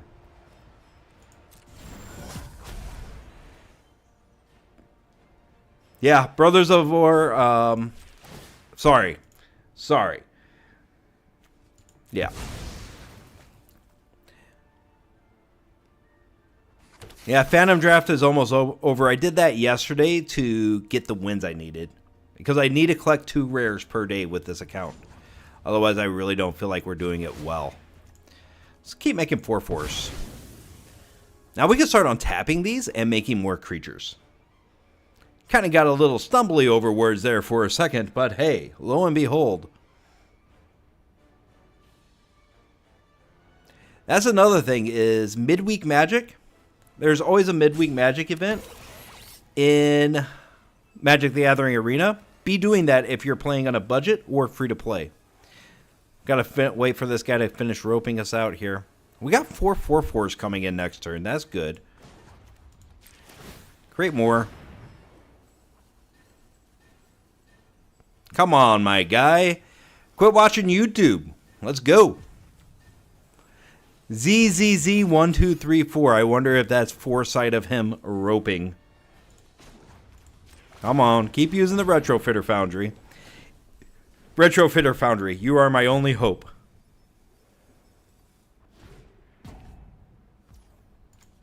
Keep going. Keep going. Could we possibly mill our opponent out with his Crucius? Well, he'll stop using the Crucius if it gets to that point. And I think that that's a choice. That's not what we wanted. Should we start swinging? Well, if we swing, we die. Well, I'm getting a little bit sick of this opponent, to be completely honest. So we're going to swing in with 4. That's probably exactly what he's hoping for.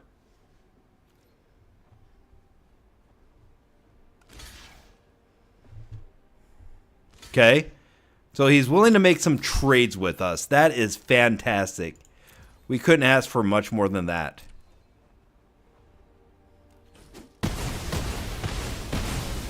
My main account has all the standard rares and mythics. So those midweek events only get me some gems. That's the feel bad moment. That's actually one reason why I started this account. Because I was like, man, I want to collect cards again. Time to get wide. We still got a chance. He made some trades with us, right? Which is great. He lost his Bone Crusher Giant. And I believe he had a couple of 2/2s. Oh no, Blood Tithe Harvester kills us. Blood Tithe Harvester and Reflector of Kiki-Jiki, as well as another Fable. And this guy's going really slow. We want to get other cards into our deck, though. Glass Caskets, get 3 of those. Giver of Ruins, go up to 4 of those. Metallic Rebuke. Do we want rebukes? Maybe 2. Go down to 3 of these. Retrofitter Foundry, having all 4 of those in the opening hand. It was kind of like you don't get to get your 5th win. You have to go 4 and 1. Go down one of these. Down one of these. We didn't get any All That Glitters or Mashiko's Reign of Truth or Inzul Artifacts. All great finishers. Wait, how does that kill us? Well, so with Reflections of Kiki-Jiki, he could make infinite copies of those. With the and until he gets those onto the field, let's go. The Blood Tithe Harvester, he makes a copy of the Blood Tithe Harvester. He minuses on it to kill anything on the field, right? So he has only 1 blood right now, so it's -2/-2. He kills the Thopter. Right? The next time he kills this guy with just a copy. Every turn he just copies this and keeps doing it. We have a limited amount of turns. We have 4 turns. That's it in order to finish the game off. We don't have enough to deal 40 or 20 damage to the opponent because he's going to continually remove all of our stuff. It's actually better to save the time that we have. Go back here. Now that we know exactly what he's doing, he didn't see any of our All That Glitters. He didn't see our Mashiko's Reign of Truth or the Inzul Artifacts, which actually gives us an advantage if we don't play them. Instead of trying to fight for a win right there, we could just go into the next match and set ourselves up for success. That's my reasoning behind it anyway. Or I just got sick of being roped. One of the two. You take your pick. But best of 3 is all about concealing some information from your opponent while showing other information. We're going to play first. And that's a loss too. That hand is a loss. This hand is a loss. My God. Where are our creatures? Thinking about keeping this one, though. Mulling down to 5 feels like it hurts too bad. This gets rid of a couple of his good things. Inzul Artifact with the Citadel. I'm going to justify it. Let's dump a hole. The hole went to the hole. Alright, start to build. Retrofitter Foundry. See, all he knows right now is that we have Retrofitter Foundries, basically. I don't think he saw any of our cards. I'll go Coast. Nope. Nope. Kind of screwed up the play order there. That should have been Darksteel Citadel. But we can start making Thopters. We're going to start it up. I hate when people rope the first game. Makes the second game so awkward. It does. Like, I don't mean to get tilted out of, like, games where I'm just waiting for the opponent over and over again. That's good for us. But I have been known to do that. We didn't see any Thought Seizes from the opponent, so we'll pick up the Loris now. And we don't play the Inzul Artifact yet because this art just came into the battlefield. Now we can play Inzul Artifact and swing with it in the same turn. He didn't see the Inzul Artifact either, so perfect. I'm expecting a ring next turn. He takes 5. Well, next turn you're going to be taking more. Ingenious Smith, though, looks pretty solid. We get our 4th land. This doesn't count as a land anymore. So we shock in the Hallowed Fountain, drop the Ingenious Smith, look for Ornithopter. If we find Ornithopter, we play Ornithopter, then Mashiko's Reign of Truth, swing in for a lot more. Oh! Or you could just Shieldred's Edict it.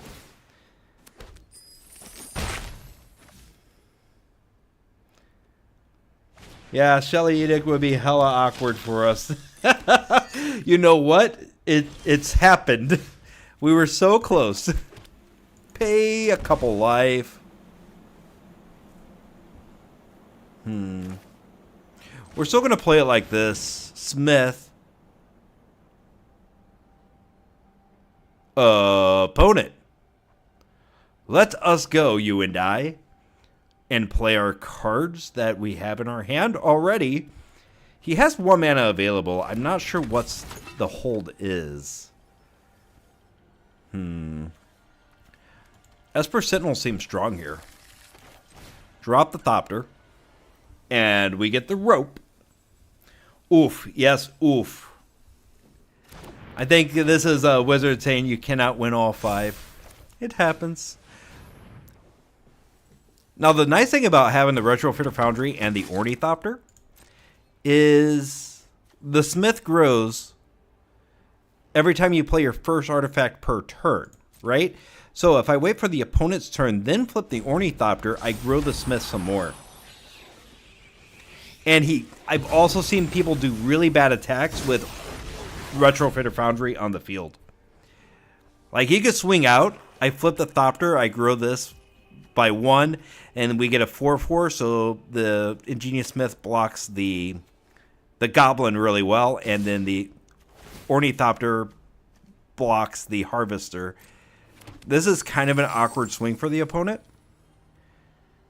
He might not know, but he might be setting me up. We will have to see.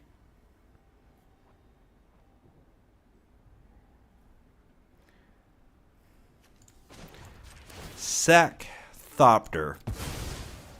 Grow Smith.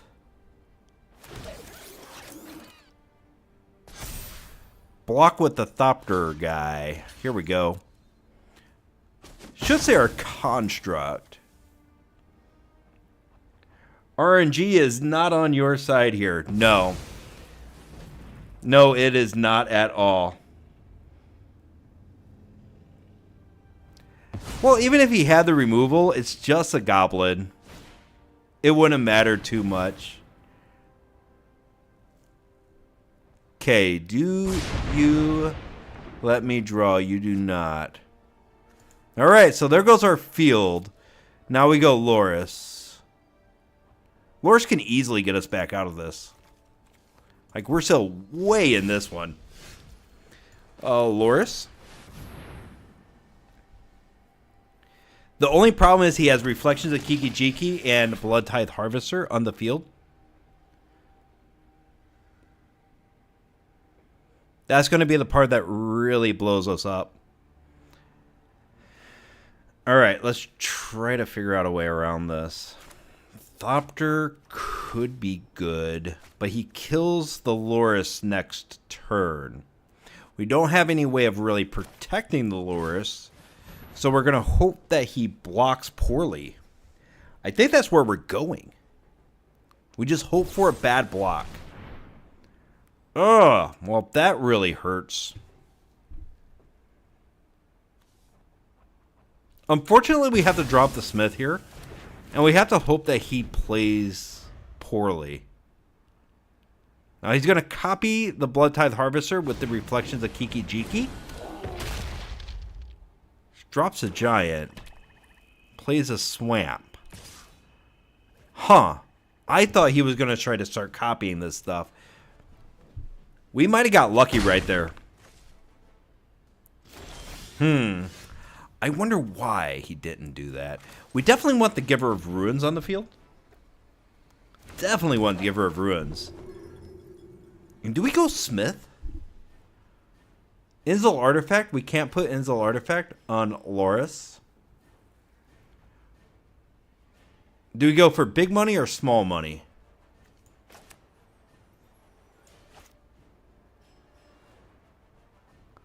Huh. I think we go small money. Esper Sentinel.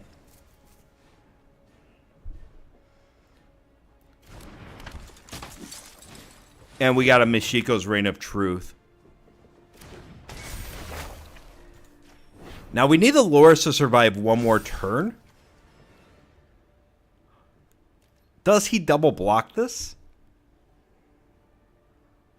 I think it's too dangerous.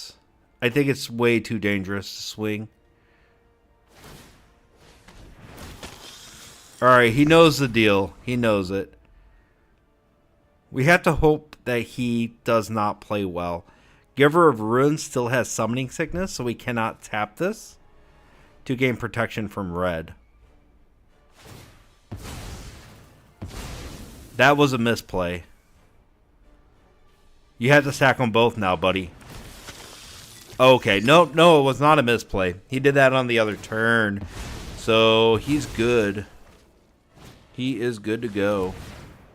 All creatures get -1/-1. It looks like he had the absolute perfect deck to go up against us. We lost the Loris. He answered all of our questions. We do draw a Smith, though. Is it worth sticking around? Maybe. Let's try one more turn. Oh! Yeah, we gotta go. This is an enchantment. I thought that was an instant or sorcery. That's fine. 4 wins, 1 loss.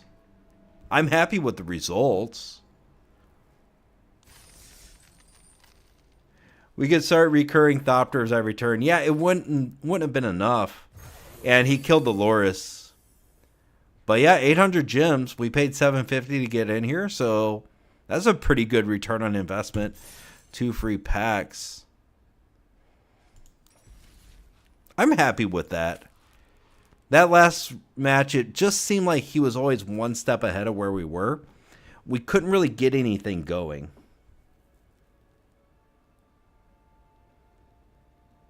Which enchantment is that?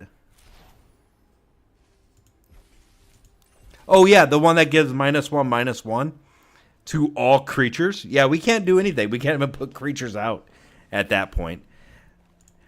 It's kind of weird that he has that, though. But he did get to see a sideboard, so maybe he had that in his sideboard, and AI bot from Wizard. If only AI bots were good. I don't know if they are or not. Every time I go up against bots in any kind of video game, I'm super excited. Yeah, that one that gave -1/-1 absolutely crushes this deck. We're going to do another historic event, I think. Let's see what we got, though. As said, I have no impulse control. I have to open. I must open the pack. Homestead Courage, that's cool. Infernal Grasp is okay. Rite of Harmony, yeah, it's alright. Whenever a creature or an enchantment enters the battlefield under your control, draw a card. If this was an enchantment, fantastic. As an instant, just okay. And then a pack of Crimson Vow. It is weird to see that this has rotated. Noise. And the Forebear. Alright, we got a Forebear, Vampires. In case we want to do some vampire stuff at some point. Cool. And the most important thing is we got to spin the dial a little bit. Yeah, that was a disappointing end to such a good historic event for us. I don't know if you have any removal. So if we want to look at the removal before we jump in,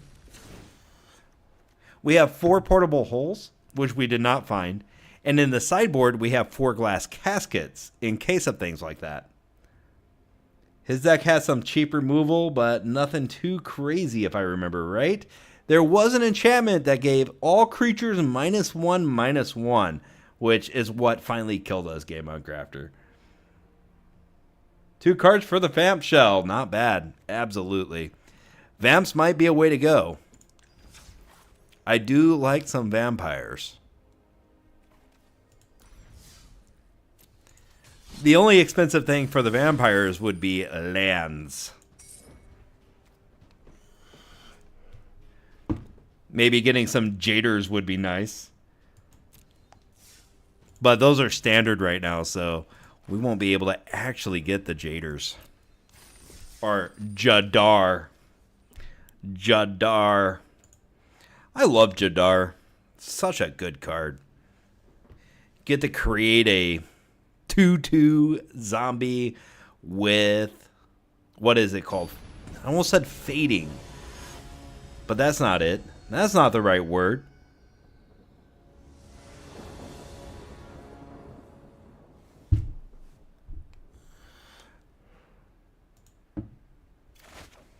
All right, let's try again. This is the second event. First event, we actually made a profit, which is fantastic. This event, we have a hole, we have an Enzel Artifact, and a Retrofitter Foundry, along with an Ingenious Smith. So overall, oh, this is definitely a keep. Look at that. Look at that.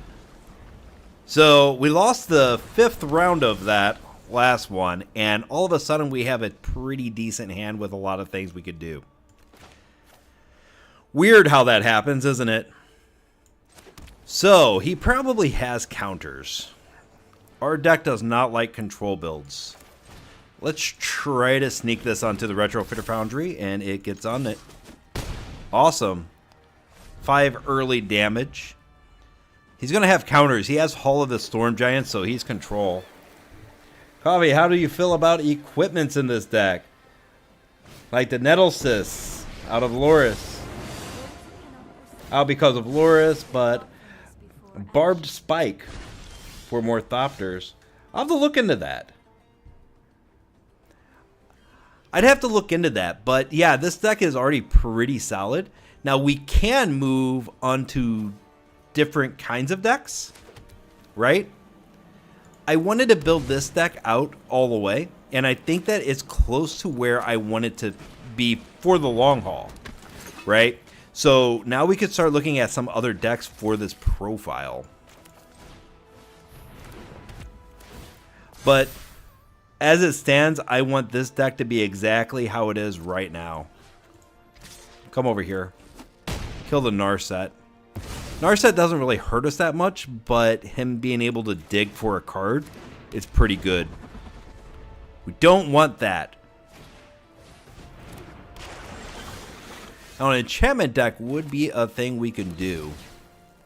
And now we have a deck that could get us free cards in these historic events. So that might be coming up. He likes to tap a lot of his mana, even though he is a control-y kind of player. Oh, okay. Gets to slow us down for a turn. Do you have another one for next turn? You're down to 7 there, bud. 7 is not a lot of life. Just thinking about modular changes as the meta shifts. Yes. Smart way to think about it. Enchantments would actually do well with a build very close to this too, because Mashiko's Reign of Truth hits both. That's not good. That card always does us a lot of damage. Well, we're going to play this. Grab the bridge. Not a good start. So Metallic Rebukes come in. But Mashiko's Reign of Truth does both artifacts and enchantments, and so does All That Glitters. I know my responsibility. Man, oh man. This guy. This guy. Oof indeed. Oof indeed. Can't do that. Can't really hit the Teferi this turn. We have the Giver of Ruins.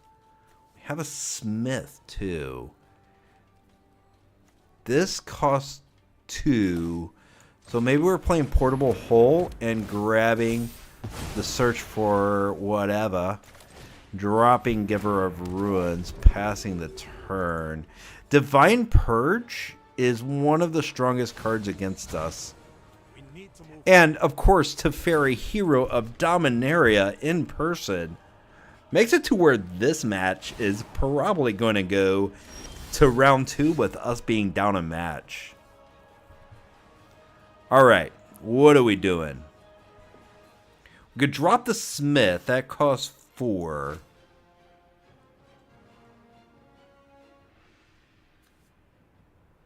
Well,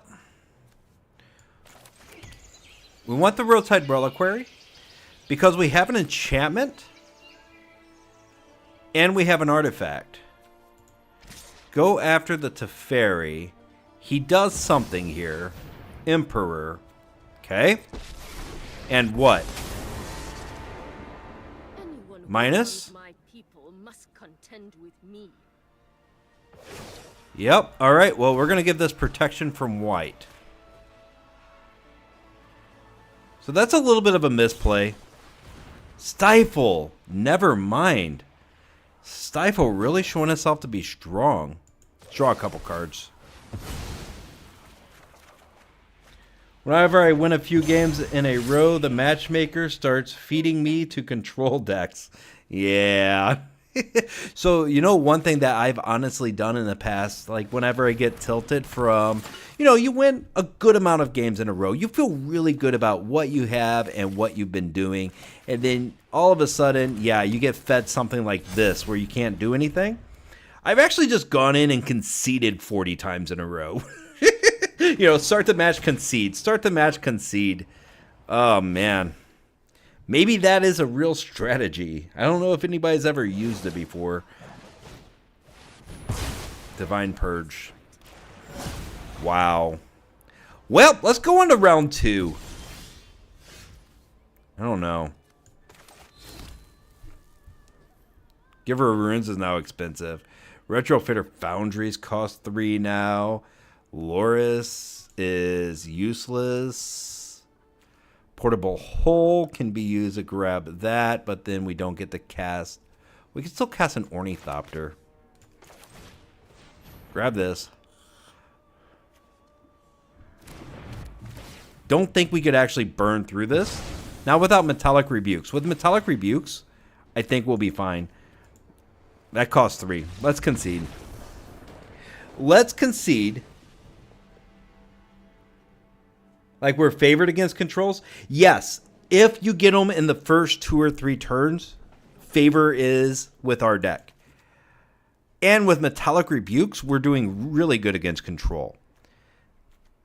We just have to be faster.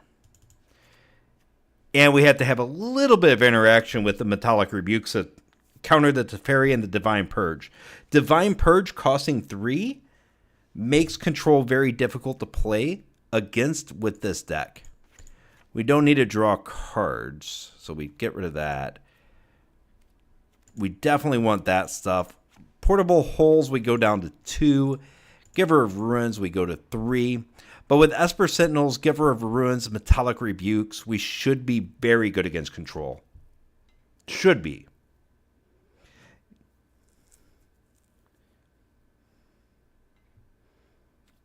Yeah. And that is exactly right. You need to get all yourself into the field before they get their mana. Once they get their mana, they win. Mm-hmm.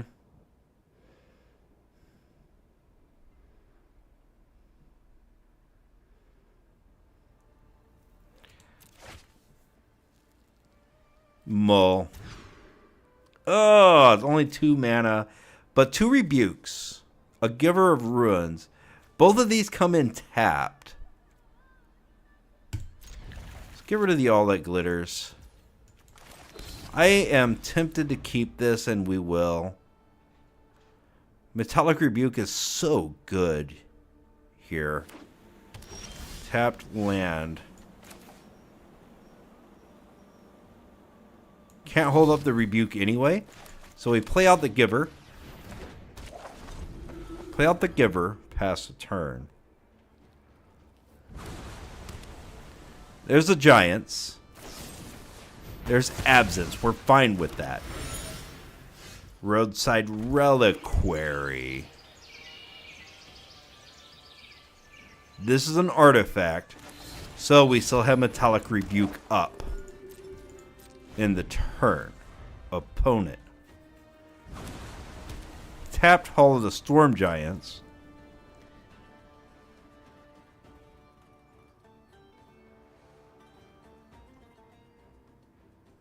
He could tap those bridges to lower the cost of Rebuke. Absolutely. Oh, ha ha ha. Yeah, tap the lands to lower the cost of Rebuke. We could do that for flavor. So, we want to hold up Rebuke. I think here we just play out the Esper Sentinel and pass. And this is why this deck is so modular, because Metallic Rebuke is brutal against our opponent. Especially when he starts to try to Teferi. Esper Sentinel allows us to draw cards. Lotus Field. He's going to have to sack 2, though. Unless he could stifle that. And if he tried to stifle, we would just Metallic Rebuke. Let's draw a card. It's weird that he played that out just now. I would have probably held. Now that we know who we're facing, what we're facing, we can do some things. See, and as you saw from Giant Belgian, I am a little bit gullible. Yeah, you could tap these bridges here to reduce the cost of Metallic Rebuke rather than paying the mana cost. It's wonderful stuff. Supreme Verdict cannot be countered, right?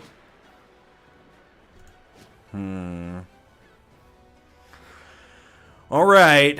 Well, I wonder if I give it protection. Does it work like that? I don't think it does because it does not target it. But we're going to try it anyway. Protection from white. It doesn't work this way, but we're going to do it anyway. I just want to make absolute sure. Yeah, it does not work that way. That's what I thought. You gotta check to make sure they coded it right. Alright, Ornithopter. That's fine. That allows us to play the Bolt Scourge. Yeah, it's not damage nor target. Yeah. I always think that there's problems with the coding, though. There's so many cards that don't work the way they're supposed to that I always give it a try anyway. Yeah. Nope. No, sir. No Teferi for you. Ah. You're not the only one that can play the counter spells. The spells of counter. Now, if I play this, then I won't hold up Metallic Rebuke, so we wait one more turn. We wait for that bridge to untap. He's way ahead on land. Oh, you gotta be kidding me. A second one. Another one. 2 Supreme Verdicts. He had a loaded hand. Lotus Field, Teferi, Hall of the Storm Giants, Supreme Verdicts. Narset is actually not fine.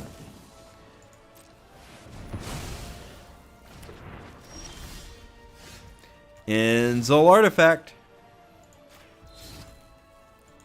Yes, sir. Alright, let's get in. Whew, did we turn this around? I think we might get it. I think we might get him. Indestructible, baby. He is looking at that Azorius Artifact, though, which makes me a little bit worried. See what he could do. He's either got it or he doesn't. Wizards wants their gems back. Oh, man. Wizards must want their gems back. Oh, okay. Well, all right. Hey, good game. Well, Green World has given Wizards some of their gems back. Well, actually, he took our gems back himself through our dying grasp. Oh.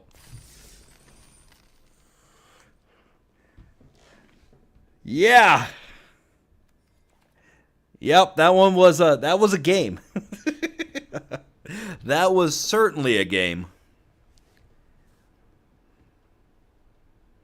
Wow. What, 3 board wipes and that one exiled all of our lands. That is one of the problems with artifact lands. That is one of them. The ability for your opponent to exile them all. Whew.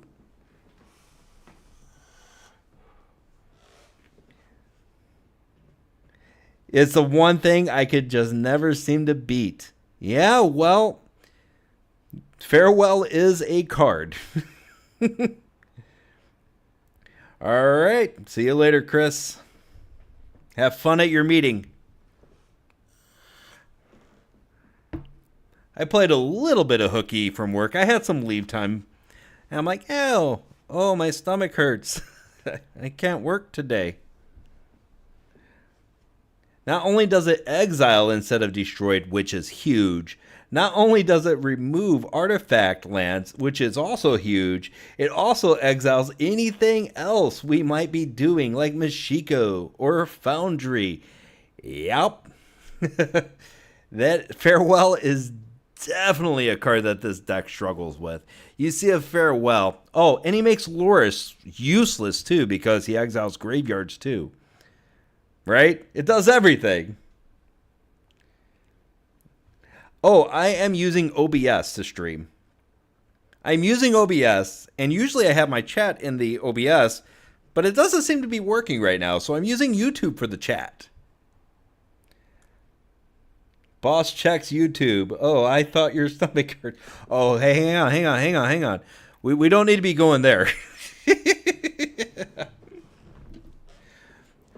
Luckily, my boss is at work, so he couldn't do that, right? And also, he's 56, so I don't know if he knows what YouTube is, so that's fantastic as well.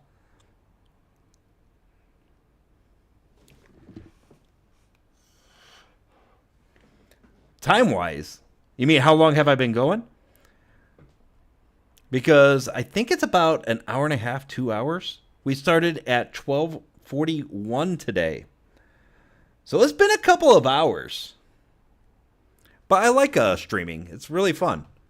It's really enjoyable, especially with the community coming in, having some chats.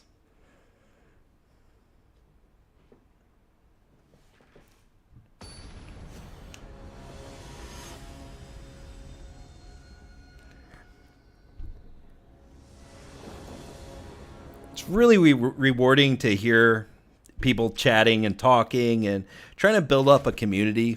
It's really nice. Because, I have the channel.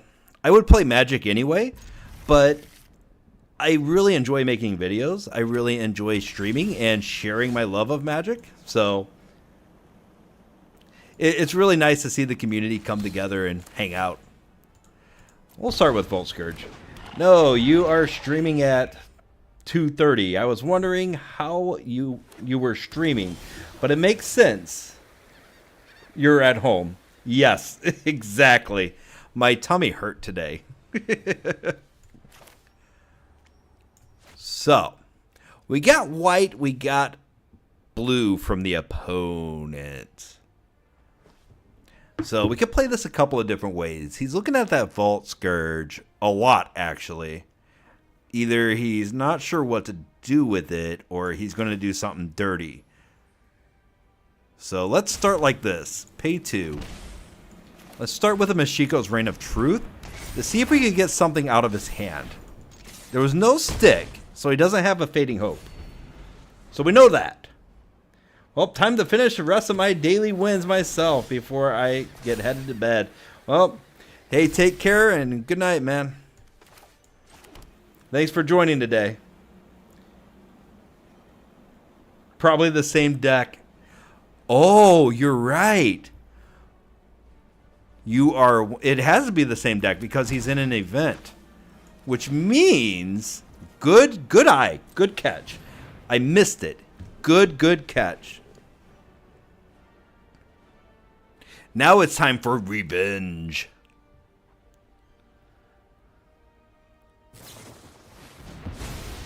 Archmage's Charm is really good counter. Swing. Put him down to 12. Now that we know he's playing control, and we need to get this out of the bin before farewell. We could do this. This is Wizards trying to take our gems back. Oh, I'll still be lurking. All right. You do the same thing I do. Put the tube on, do your daily wins. I have 2 monitors. I did it specifically.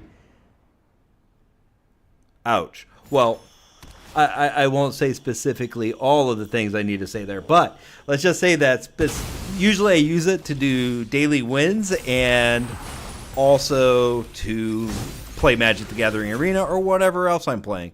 I play a lot of dumb stuff too, like Euro Truck Simulator, if you can believe it. Somehow I got stuck back into that game. I don't know. But it works great for streams because I could have you guys on the other screen here while I play on the other screen. But I used to have just YouTube on the background. This is 3 mana. He has Supreme Verdict. We hold the Ornithopter. We don't play it. Supreme Verdict. Just play it, man. Just do it. Supreme Verdict. Let's see it. Ah, tapped land. Sucker. I want to try to win this turn. Azorius Artifact. We have to try to win this turn. You tend to play for 4 wins a day, or all the way up to 15. Well, because of the channel, I try to get 15. But 4 wins is all you really need. Did we get a revenge win? Oh, man. If we swing into this poorly, oh, man. This could be very, very bad. He gets 1 block with the Retrofitter Foundry. I saw him look over at the Retrofitter Foundry. So he does have 1 block here. Let's see what he blocks. Okay, Machiko's Reign of Truth. That's fine. Down to 2, baby.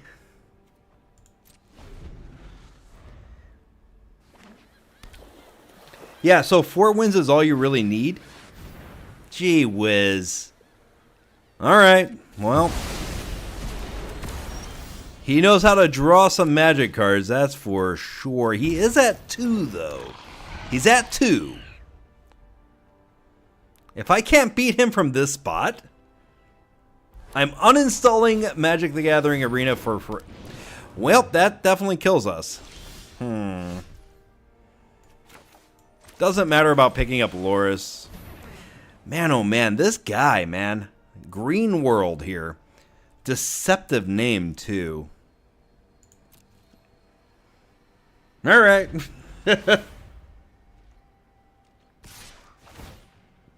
Draws a card. No blocks.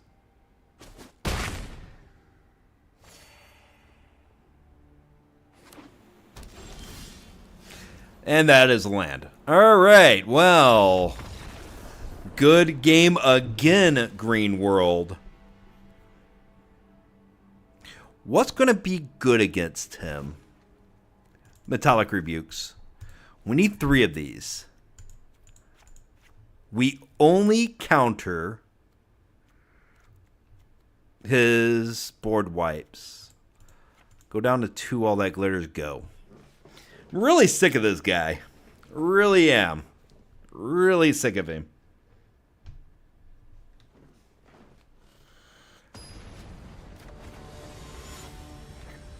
And that's what I like about the community right here. That little chat going on right there. The 4 wins for 8,225 gold. Fantastic.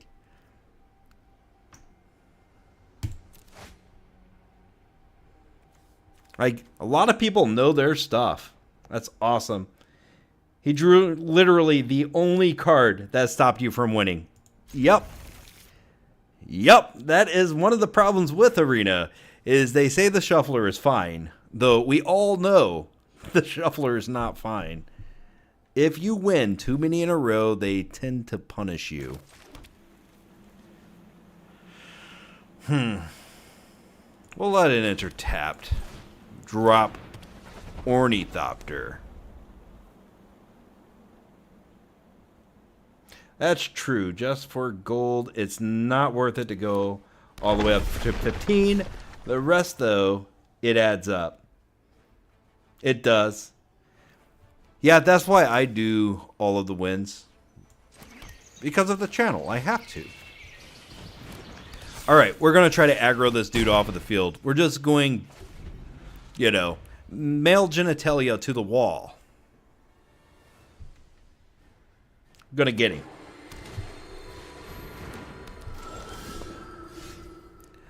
He finds his Proctor, but he plays it without any mana up. Pay 2 for this. Because here's something interesting. Oh, wait, we have to pay for it. Okay, we'll pay for it. Down to 10, baby. So he probably wants to drop that land. Of course he has a Divine Purge. Why wouldn't he have a Divine Purge? This guy, he has everything. He has everything.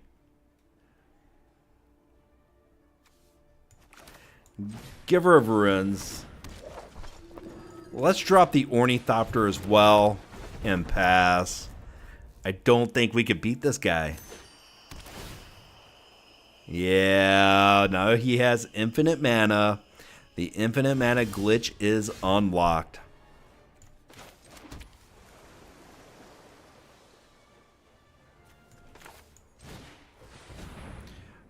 Maybe Mashiko's Reign of Truth is fine here.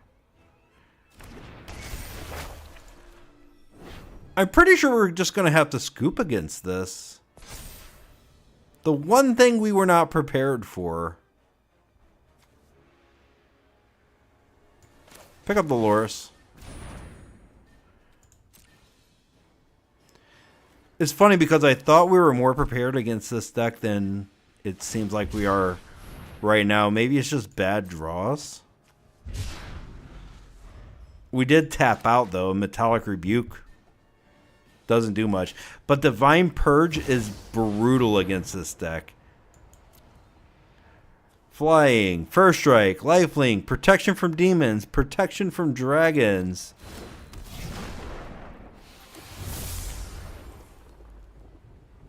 Yesterday I got a rare and mythic rare for doing 15 wins. Yes, and that is a super feels good moment.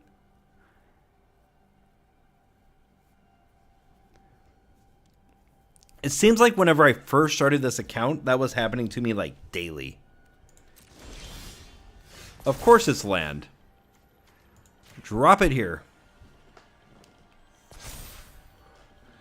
Drop a plains.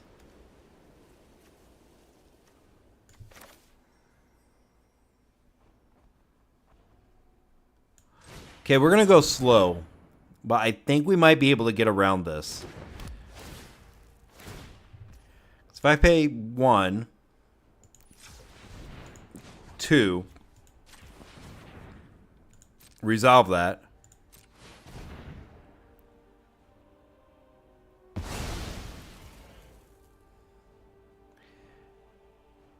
Now, if we get hit by another farewell, we're done. We won't be able to win. And we'll try not to get Green World in the next match.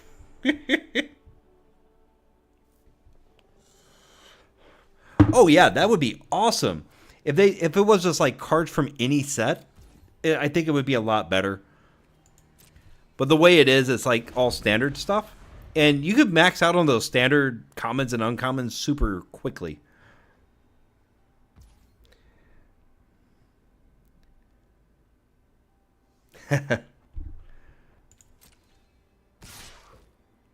Oh man. Well, we're going to give this... Wait. Let's set up a block first. And then protection from white. Now, he shouldn't get his lifelink from this. Because he can't do damage. That's at least a plus, right? We found a positive in this match. Rest in peace. Exile all graveyards. Of course you would. Teferi. Metallic Rebuke was not fully open because Portable Hole came in tapped. Let's skip to the good part. And let's just give him the match. We're going to give him the match. He's got it.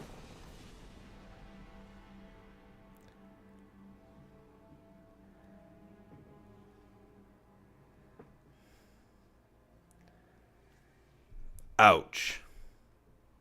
Ouch. Calling Paper Magic Arena now. Man, oh man. But do you still play in paper? That's the real question. That is the real question. I started playing in paper again. Mostly because I got really into Arena once again. I stopped playing for many years and then I came back to it. But I started going to drafts in real life again. It's been fun. It's been great fun.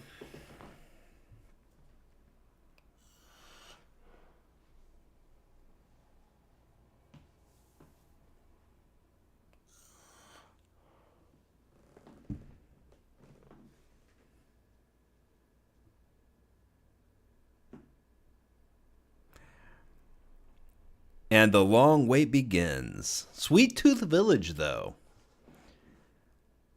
I really like the Sweet Tooth card, that green one that just came out. I think that's a really good card, especially for drafting in black and green.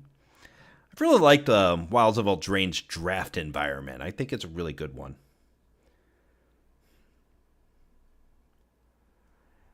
What a wait. Could spend $500 on Arena and basically have everything. In paper, that's 2 booster boxes. That's why you buy singles. Singles are king. Even on Arena, singles are king. That's what the wild cards are, buying singles. Yeah, you buy a box, and boxes have gone up a lot. Boxes are sky high in price now.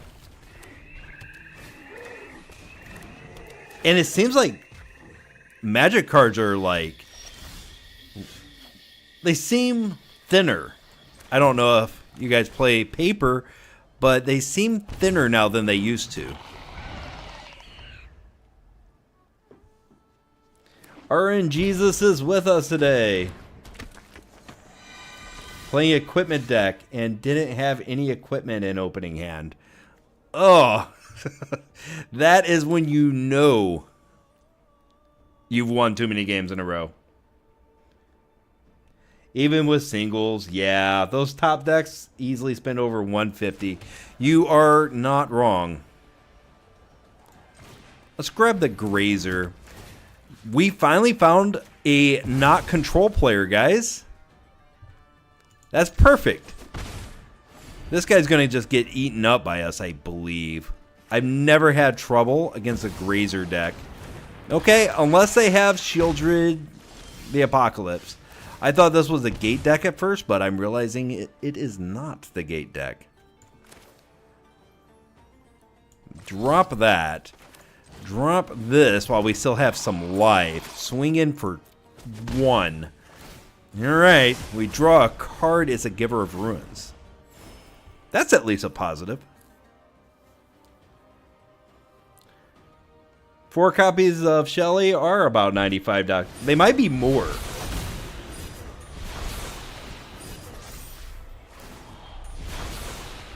And there's the ring. Alright, well, hard mode. Hard mode it is.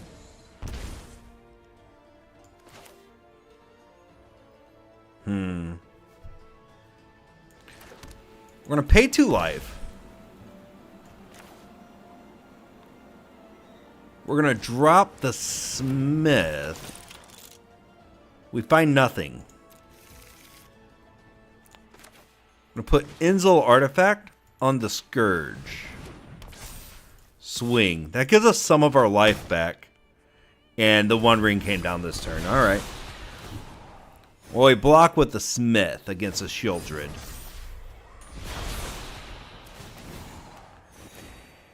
If this is Yawgmoth, this is a deck. Yep, it is a Yawgmoth deck. Oh, I know this deck. I know this deck. Brutal stuff. Yep, -1 counters, right? Yep. That's the one. He sacked his Shelly, though. Interesting. He's going to sack everything, I guess. Guess that's what you want to do with it. Ouch. Ouch. Also, I'm almost 50. I feel weird going down to the card shop. Hey, I'm 35. I still do it. There's a couple of older guys like us.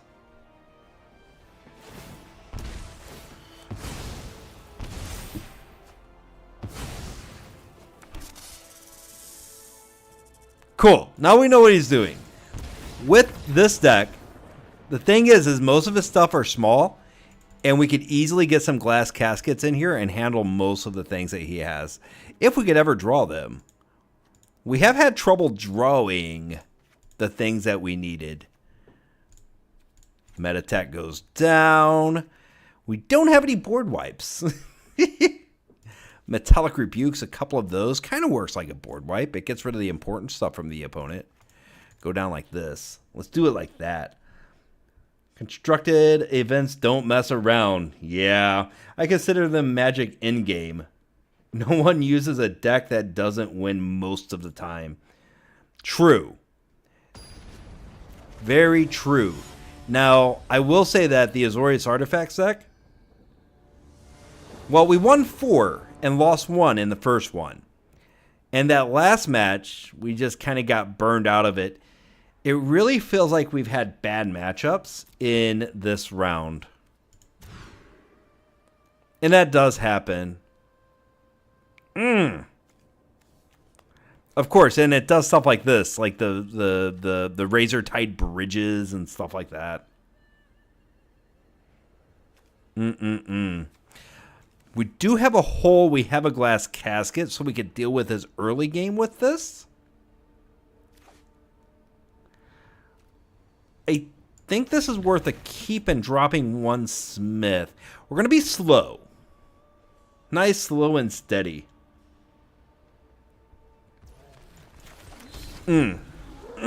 Bridge comes down past the turn. We're probably taking that halfling.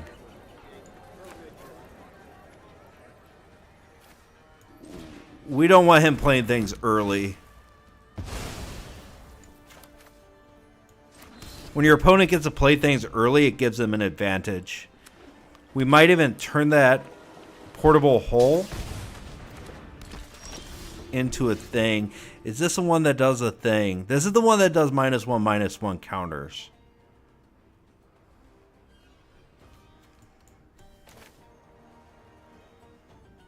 Let's think here. Could casket that. He's down to 4 cards.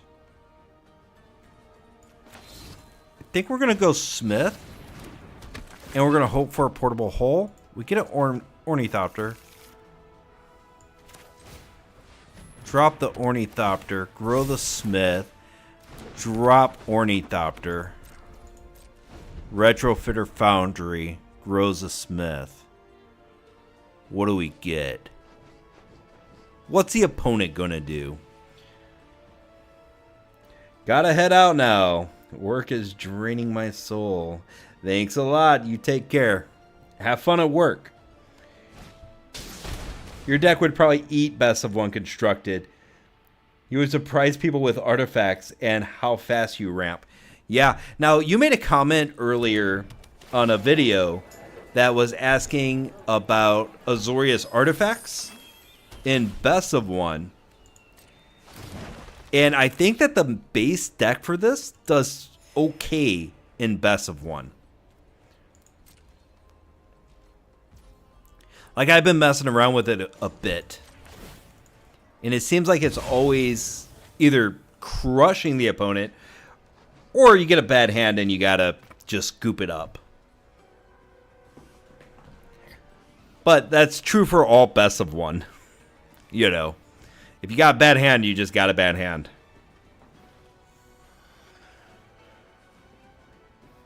Man, oh man, this guy knows how to rope, doesn't he? Alright, goes on my turn. Well, he does not really have a field. We have 4 mana. Pay the 2 life. We grab the Visor of Poisons here. Grab that. Grows a Smith.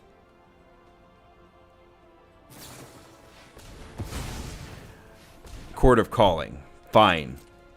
What do you got? For 1. Weird. Oh, Haywire Might. Okay, that makes sense. He wants to get the Hepatra back, or however you say the name. We're going to actually turn this into an artifact creature. Because now it makes him choose what to get rid of. It gives him harder choices. And we want him to have to overthink. Yeah, he doesn't overthink, of course. He does the right move. But is that even good now? We're going to find out. Another Might. Wow, what a top deck. What a top deck.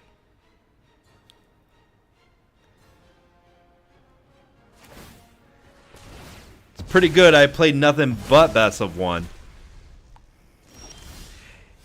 Yeah, it's decent. It seems like, I don't know if it's because my computer's slow or not, but it seems like it's faster to play best of 3.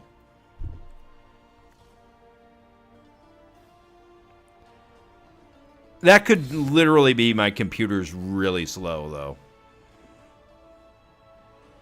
All that glitters doesn't seem great here. Let's swing. See what he does. Of course, a plant blocks, and that's it.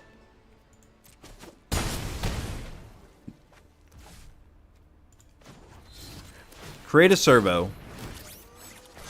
Grows a smith. And I want to grow this. Always having fatal damage on the field. You want to kill a 1/1? No, you don't. Weird. Wait, is Karn legal in Historic? Karn is legal in Historic. Yes, Karn and this deck do not get along, but generally, over the past 3 matches, they've been kind of weird, but I haven't had problem with Karn. But Karn is legal in Historic. Somebody correct me if I'm wrong there, but I 100% remember facing Karn with this deck, and what the Karn likes to do sometimes is remove your artifact lands.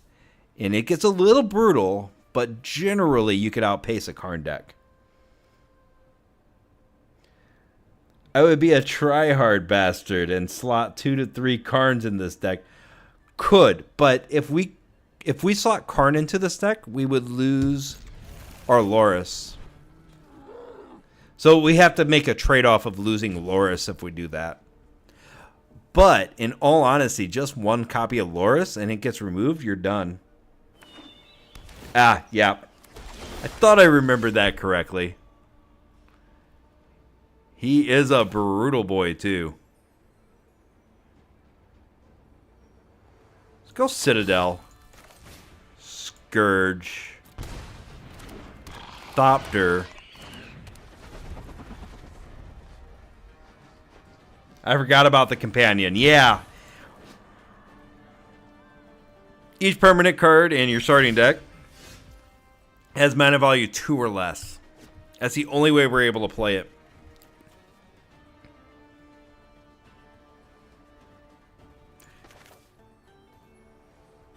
Doing the bridge? I think I would rather get the CoffeeStout.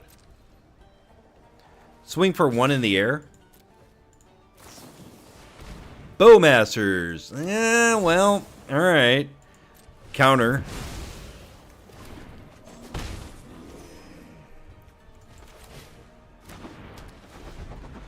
And we're flooded. 4 mana is a flood for this deck. Alright.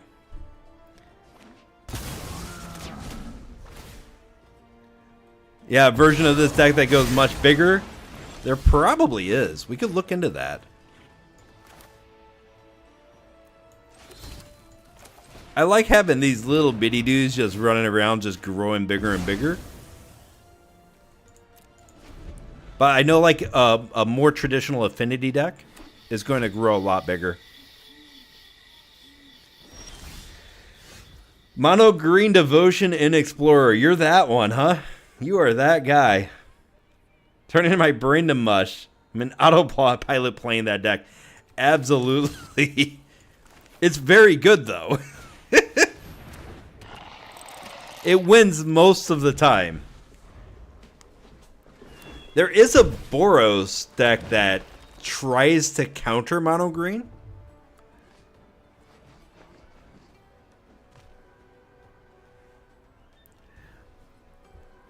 And it's pretty good.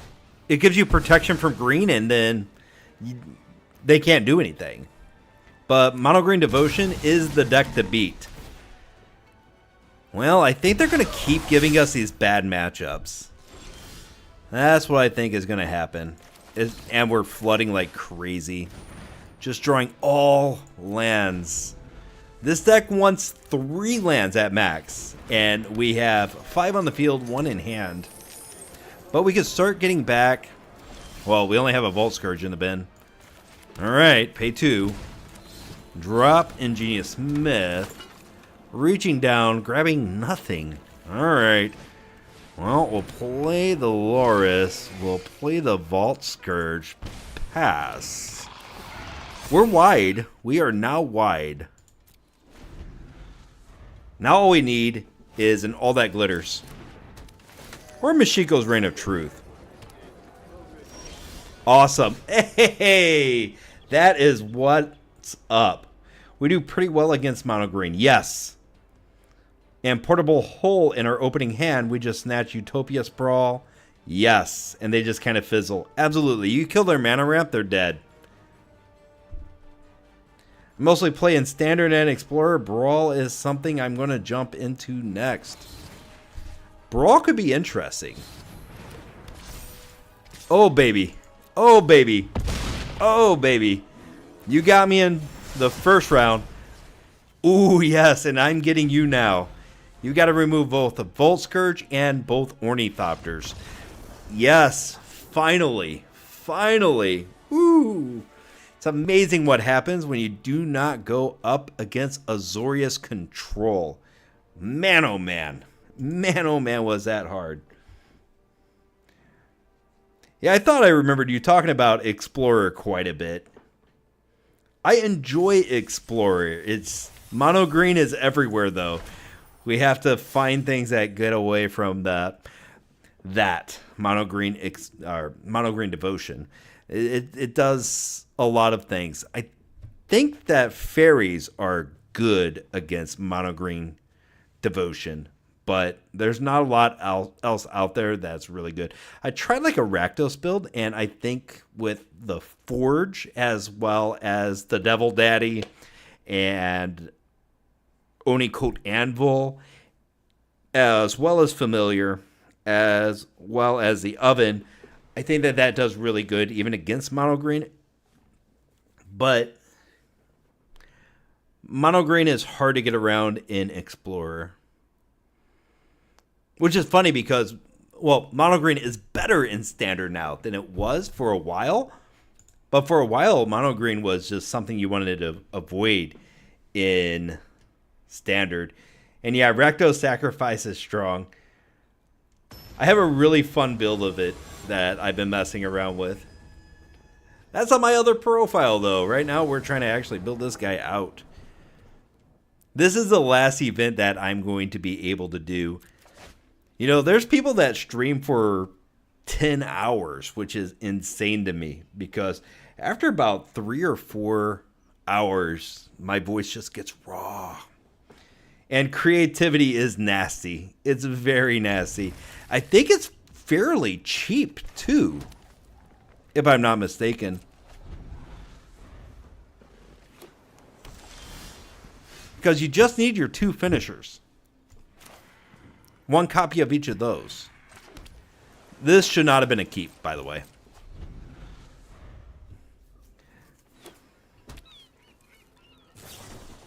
Growth Spiral. Alright, alright. We're doing this then. We do fairly well against this deck. If we draw anything that's not land, let's actually drop a Mashiko's Reign of Truth. I'm not going to have any creatures for a minute, it seems. So getting a 1/1 off of the Mashiko's Reign of Truth is fine. There's his elves. What else you got?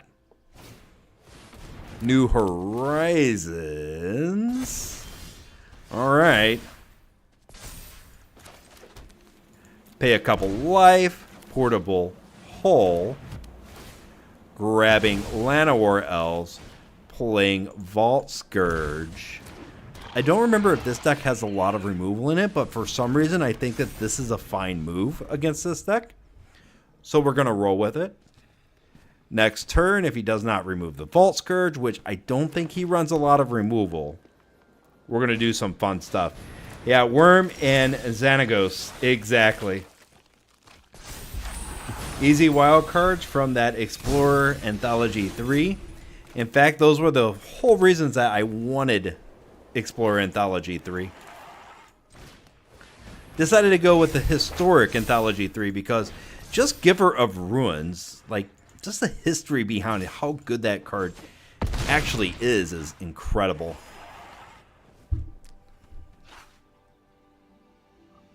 Okay. He's got a long way to go for the City's Blessing. We're not worried about that. We're killing him next turn if he cannot remove the Vault Scourge. Quick question. What is going to be good advice to go from best of 1 to best of 3? Well, we could talk about that. Let's get through this round real quick. Vig. 1/1 counter on each creature you control. Nah, who cares? Who cares? You're going to die. Yeah, let me get through this round, or this best of 3 match. This is round 1. But we'll go and we'll look at how to build out a sideboard real quick. People hated Explorer 3 so much, Wizards re-released Explorer 2 to shut people up. I must have missed all of that drama.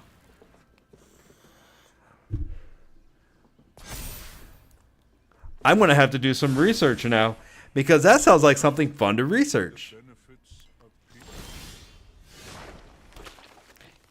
Not sure why he's still here.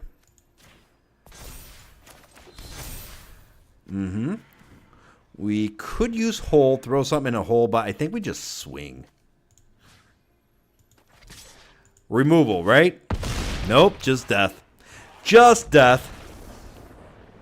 Just death. It is incredible. Once we get away from the the Azorius control deck, we've done just fine. That one deck really ruined our day a little bit. Yeah, it was wild. I love the Explorer 2-pack. I purchased it right away. Absolutely. A lot of the anthologies were home runs. There were some duds, though. One thing good about Arena, though, is we didn't have to deal with any of the Magic 30 stuff. Remember all that drama? Woohoo! That was some tasty drama. I was watching videos every day on that.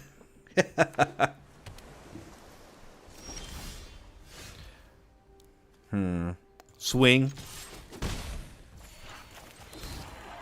A lot of times the smartest thing to do if you're playing on a budget especially is just to bide time. Biding time with this game is fantastic.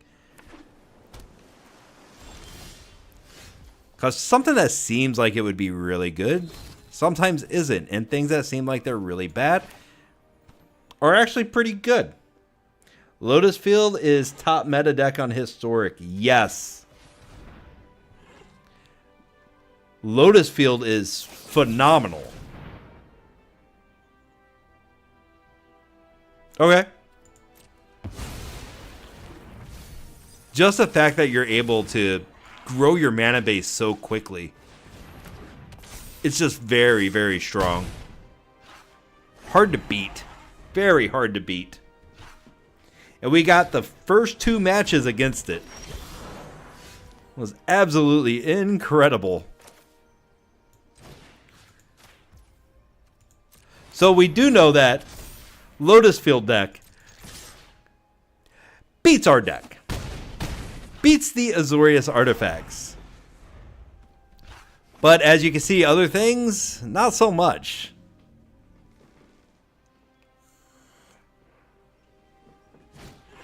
Lotus Field deck is good in Explorer as well.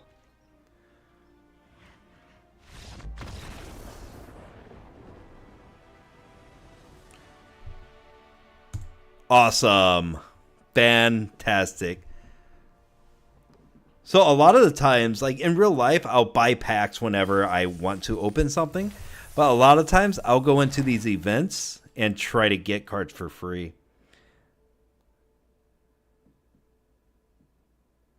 Yes. Yes, absolutely. And that's why, like, I really, really would like to, especially those historic events, you get free cards from Explorer. And because Pioneer's coming, like a full Pioneer, or at least as close as we could get to a real Pioneer, I am very, very interested.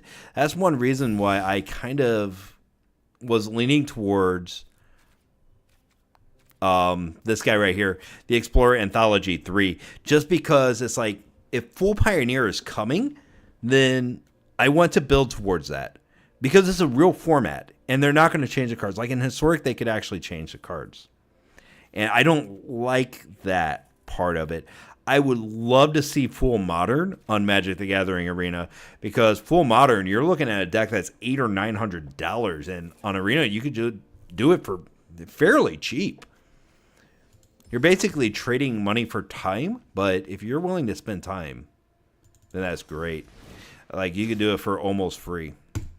But we had a question from Gabrielle here about how to build out a sideboard. And I'm going to use this as an example, and we'll look at a different deck that I have as an example, real quick, of what you really want to do. Well, I'm sure your main account has Explorer 3. It does indeed. It does indeed. By the way, does everybody still like the free-to-play account stuff, or do we want to go back to just playing big things all the time? I think it's really neat to have like a channel that does really cheap stuff and slowly builds out stuff, but if you guys don't want to see that, let me know. But back to the question. We're talking about sideboards. And if you notice in the sideboard of this one, it basically enhances the 60 cards that we have. The sideboard I see as is an extension of your actual deck rather than worse cards. Metallic Rebuke is good in certain situations. As you saw, the Lotus Field deck, we beat it one time out of the 4 games we had to face it. And lo and behold, the only reason we were able to win was because we had Metallic Rebuke. Very much like to see the free-to-play thing. Oh, thank you very much. I never seen somebody like actually play out an account. I thought it would be fun. Free-to-play account is cool. However, if you find a great deck, oh yeah. Oh yeah. There are things that I want to post that will probably be posted. Especially as we get closer and closer to Explorer, or not Explorer, but Pioneer. You know, I really want to delve into that a lot.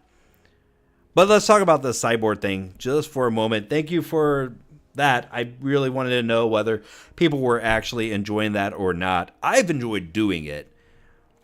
I've not tried something so crazy before, but here we are. But let's look at this. We have Giver of Ruins and we have Esper Sentinel in the main board, but we only have 3 copies of the Esper Sentinel, mostly because I don't have any rare wild cards. And we have 4 copies of Giver of Ruins, 2 in the main board, 2 in the sideboard. The reason is Giver of Ruins is fantastic against specific decks, but might not be so good against other decks. Other things that we have is Glass Casket. If a creature has a very creature-centric deck, we're going to be using Glass Casket over something like All That Glitters. If they have a lot of removal, if they have Orcish Bowmasters, maybe we go down Vault Scourges.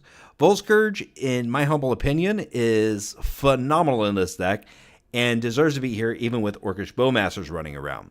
Giver of Ruins can protect it, but we only have 2 in the main board because we're out of room. We don't have any more room for any more cards.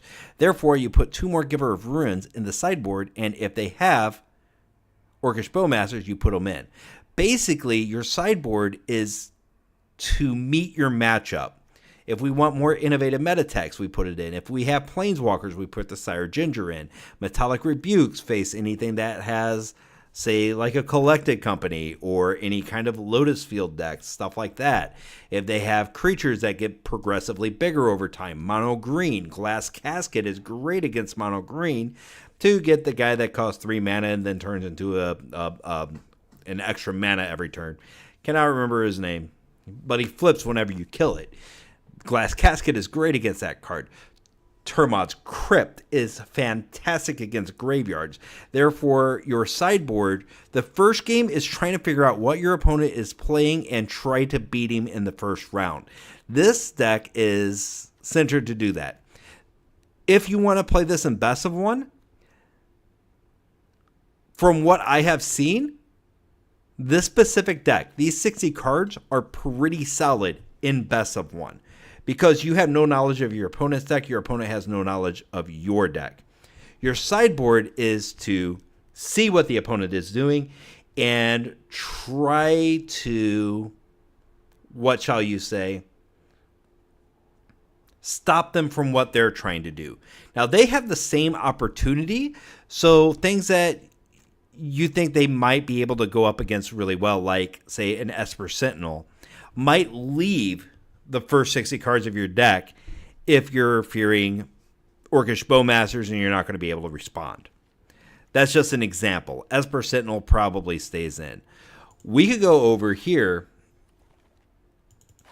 to this mono blue standard deck and kind of put it into a little bit better perspective, because this mono blue deck is a little bit easier to describe.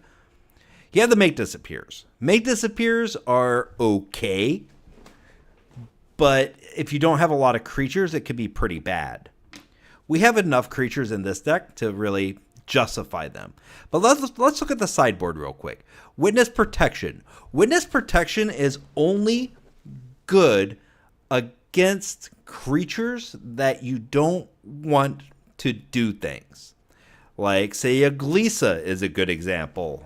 Or let's say that they have a Haughty Djinn, for example. Or an Atali. Or an Atraxa. Witness Protection does well if you're not able to counter it. Therefore, Witness Protection comes in.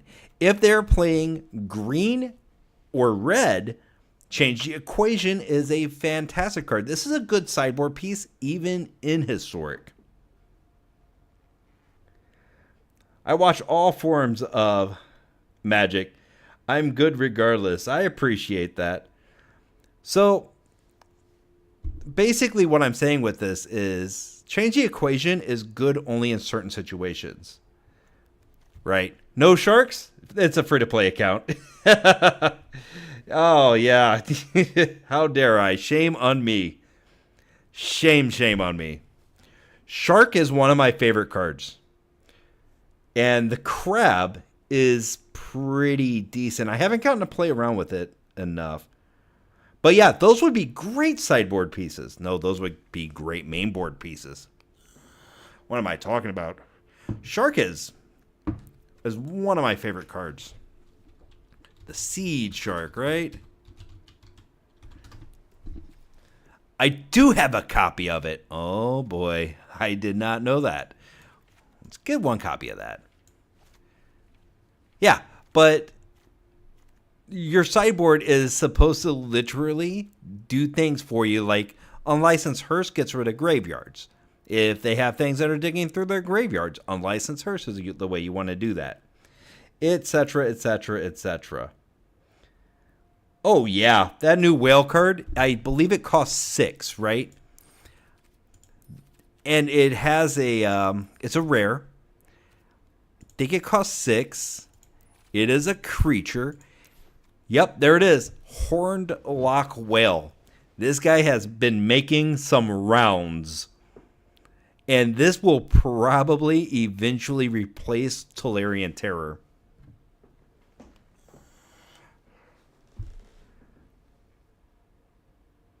Yeah, especially being able to flash it in, Ward 2. Mirror Crab is a free-to-play favorite. Are you talking about the deck, Mirror Crab? Or just the card? Is there a card? Ah, got him.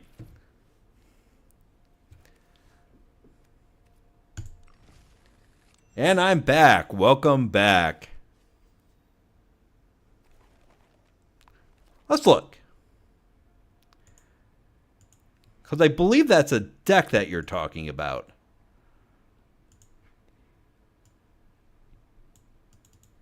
Mirror crab. Mirror crab.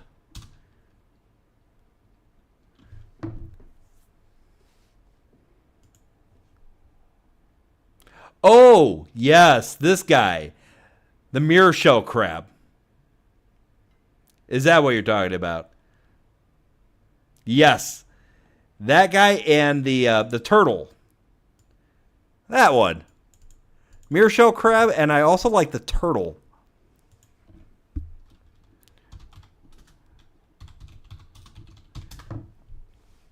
Yeah, that guy. This dude right here. Oh, he disappeared. We have a picture of him here. Yeah, the colossal sky turtle. That's him. This guy's really awesome, too, for free to play.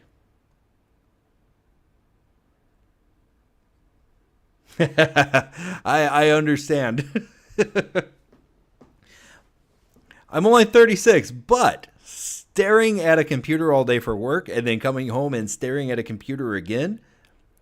You know, so it's funny because I was a mechanic for years and I got a job writing tech manuals. And I was like, man, I don't want to do this anymore. I've got a good 10 years of being a mechanic left. And I went back and started working as a mechanic again. And lo and behold, I realized after 3 years of sitting at a desk, I wanted to go back to being a desk guy. So I went back to being a desk guy. Thank God they liked me there. So unfortunately, your live content is too early for me. Oh, man. Insomnia at the moment. Well, welcome. I'm glad you could join us with your insomnia. I'm sorry you're going through insomnia. That always is, it's rough to get insomnia. But welcome nonetheless. Love your content. I appreciate it, Rob. Stare at a computer, then come home and stare at a computer playing WoW. That's exactly right. Because I was sitting there. I went back to being a mechanic, and it was weird. We will finish this up, but after this historic event, no more matches. But, so, I was a mechanic, and I was fine with that. My body was, I felt like I was in good shape, but I saw guys in their 50s, and we had to help pick them up and all that stuff. And then I was like, man, I'm going to go do office work. So I went to do office work. And I'm like, man, I want to be a mechanic again. Went back to being a mechanic. I was like, well, I stared at a computer all day for work. And then I turned 45 degrees. And here I am at my computer. And I was fine with that for years. I mean, I'm just going to go back and do that. I just have to admit that I'm not going to be a mechanic anymore. I'll just write some tech manuals. But yeah, every once in a while, my brain don't operate quite right. Stare at a computer, come home, stare at a computer. Yep. I put 2 copies of the Mirror Shell Crab in my free-to-play mono blue deck. That's probably not a bad idea. That is probably not a bad idea at all. Drop that. I think we're good with this. Depends on what the opponent's playing. We'll actually get to see a lot from him. Black? Alright. Tekanuma, no less. Thoughtseize. Ugh, gross. Spent 20 years in the restaurant industry, and how was that? I heard that could be pretty grueling.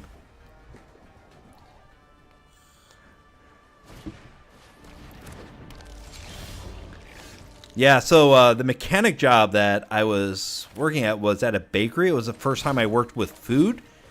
It gets hot. It gets real hot. I wasn't expecting that. I went from planes, like working on planes as a mechanic, it's easy, right? A lot of times you're just dealing with little wires. But, man, working with food was hot. Outcast. Can't block and can't be blocked. Fine. I remember this card. This just now came to Arena, didn't it? I believe so. That's a classic. Okay. We're dealing with some ninja stuff. Kind of strange. Outcast does make ninjas good. Citadel. It was. Now I'm a corporate recruiter and talk to people all day. It's a whole new world. I'm guessing that's a lot less hot. That's fantastic, though. Seems to happen as you put some years on your back. You start to get the jobs that are not as physical, or at least that's the hope.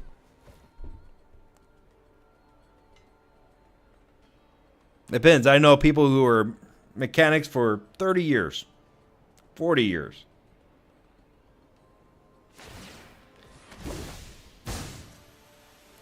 Yep. Just put that smile on, baby, and you're good to go.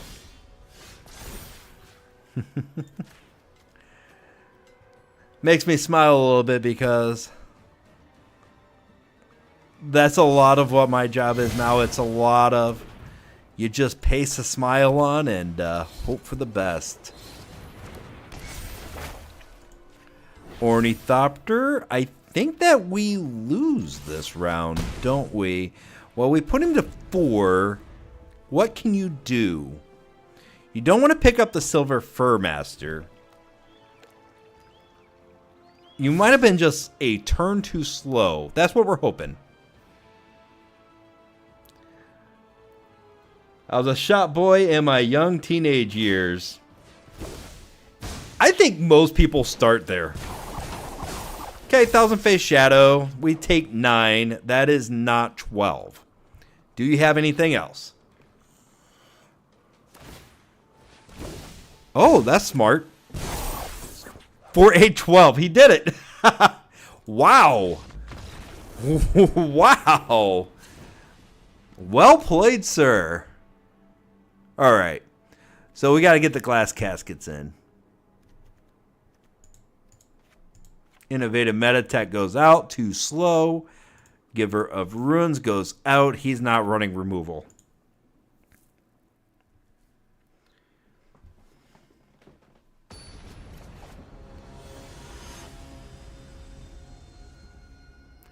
And the Zeppo with Kaido as his avatar thing. Yeah, ninjas, man. Ninjas. Okay. Got Foundry and Ornithopter, only 1 mana. This is the rubber match, though. We want to win this one, so at least we get some value out of this event. We won 2, lost 2, lost the first 2. So we kind of are in a position where we have to win here. Ingenious Smith might be the play to go away. Ornithopter is nice because it's in the air. Mashiko's Reign of Truth is good. Esper Sentinel is on the ground. I think we just try to outpace him. He needs a lot of cards to make what he has do that again. We don't need much. I mean, we're mostly there already. Ornithopter is the one that's going to grow. 2 Mashiko's Reign of Truth is going to do a lot of work. Hopefully we're drawing another artifact as well. Alright, he's got his own Ornithopter. 2 Ornithopters. Of course he would have Ornithopters. Fairy Seer. Right. Ninjas are actually pretty decent. I've seen some really decent ninja decks. Or not ninjas, but ninjutsu.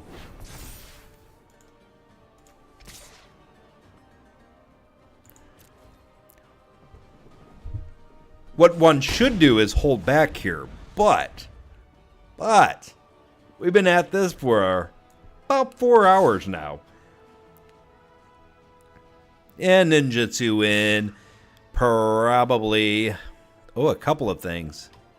It's going to ninjutsu in 2 things. Probably the guy that scries 2 draws a card. There it is, the Moon Circuit Hacker. Always forget that guy's name. Was not good in Standard. And the Fairy Seer just gets some damage off. Ornithopter and Ninjutsu's really good. Don't think we could outpace him. All right, that's fine. That is fine. Okay, we accept that. It's good stuff from the opponent. Gorillithopter.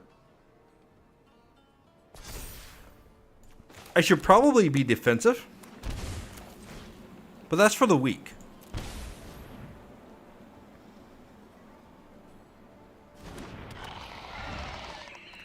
Huh. Or do we try to win? 3. We block 3. We kill the hacker with the Scourge. Or we kill the Seer. I don't have a ninja deck built, considering I almost have 90 decks on my account. That's something. Hey, you know what? Ninjutsu is pretty decent. In Standard, it wasn't great, but they fixed some of the cards like Moon Circuit Hacker that really needed some work. 90 decks is insane.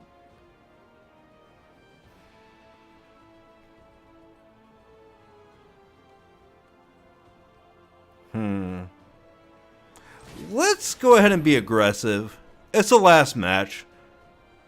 We're going to be a little bit more aggressive here. This is probably not the right move, but it is the move we're going to make. 90 decks is absolutely crazy. That's awesome. Blocks with the Thopter. He's going to sack the Thopter and make a 4/4. Come on, we know you're going to do it. Just do it. There you go. Proud of you. Proud of you. And this is where he wins. Yeah, I put some money into my main account. Thing is, I have lots of decks, but I really only use like 5 or 6. That is what I noticed. On my other account, like, I had to delete a bunch of decks because I was just making new decks.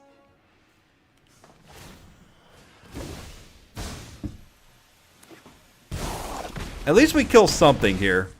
Go down to 6. 'Tis fine. 'Tis fine. Yeah, but I would have a lot of decks. Most of them are kind of garbage. But the ones that I like to play, it's like, man, I wasted so much money on these decks that I don't play. Nothing wrong with putting money into it if you get enjoyment out of it. Absolutely. I will say I definitely have 2 accounts. One where I spend more money. This one is just kind of funsies. Trying to see if you can do the free-to-play experience. I like a challenge, you know. I really enjoy that. Trying to build out an account for absolutely free for part of my language, but shits and giggles. Get that Thopter off of the field. Oh, wait. Yep. He's got his Retrofitter Foundry untapped. And this is how you know that my brain no worky anymore. We'll hold back. We probably do not win here, but I will try to finish this match out. After staring at a screen all day.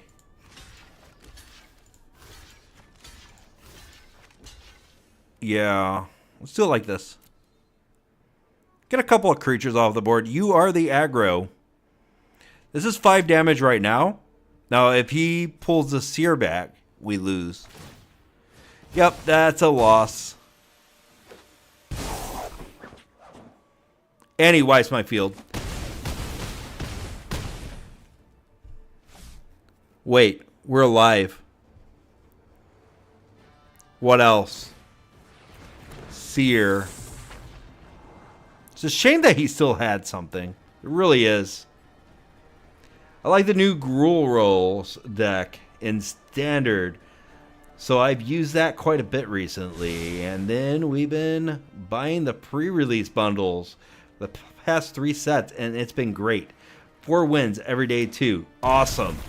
I could pretty much play whatever standard deck I want.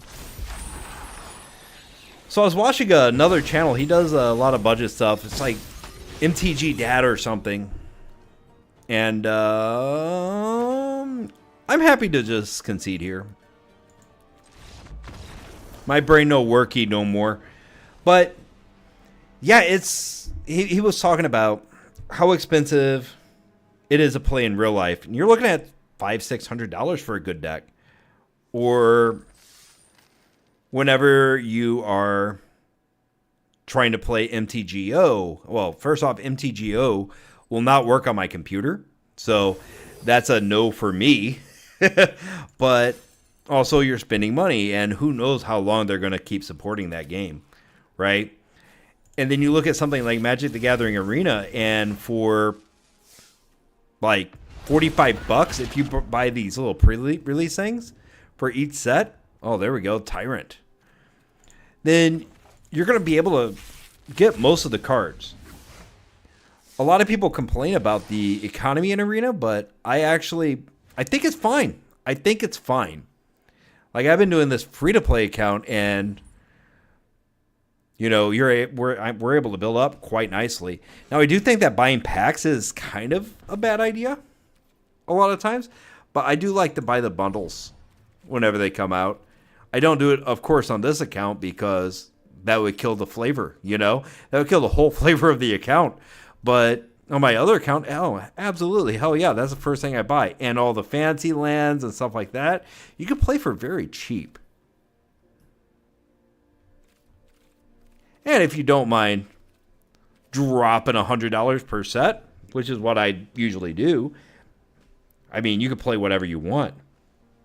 The play codes are nice to build up a slew of cards. Oh, absolutely.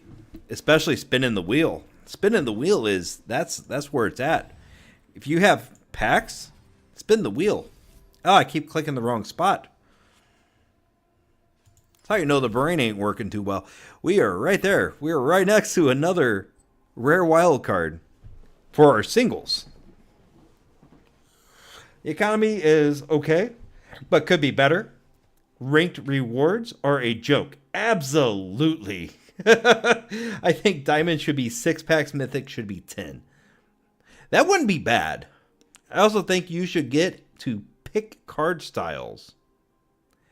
That would be interesting rather than having to buy those in the store. You do kind of card styles in the store whenever it loads. But yeah, these costs. These costs. That's why a lot of times I'll ignore a lot of this stuff. I know you see people with all kinds of fancy things here, but you get a lot of that stuff with the Mastery Pass anyway. Like if you just win a couple drafts or spend $18, you know, you could get Mastery Pass, and it's got tons of the card styles. And of course, we can't forget about the Mastery Tree. That gives you tons of sleeves. I think a couple of avatars as well, if I'm not mistaken. Doesn't it give you avatars? Some of them do. But yeah, the economy in Arena used to be really bad. Like, almost unplayably bad. You had to spend money in order to win. But they've done a lot to try to pull it back to earth a little bit.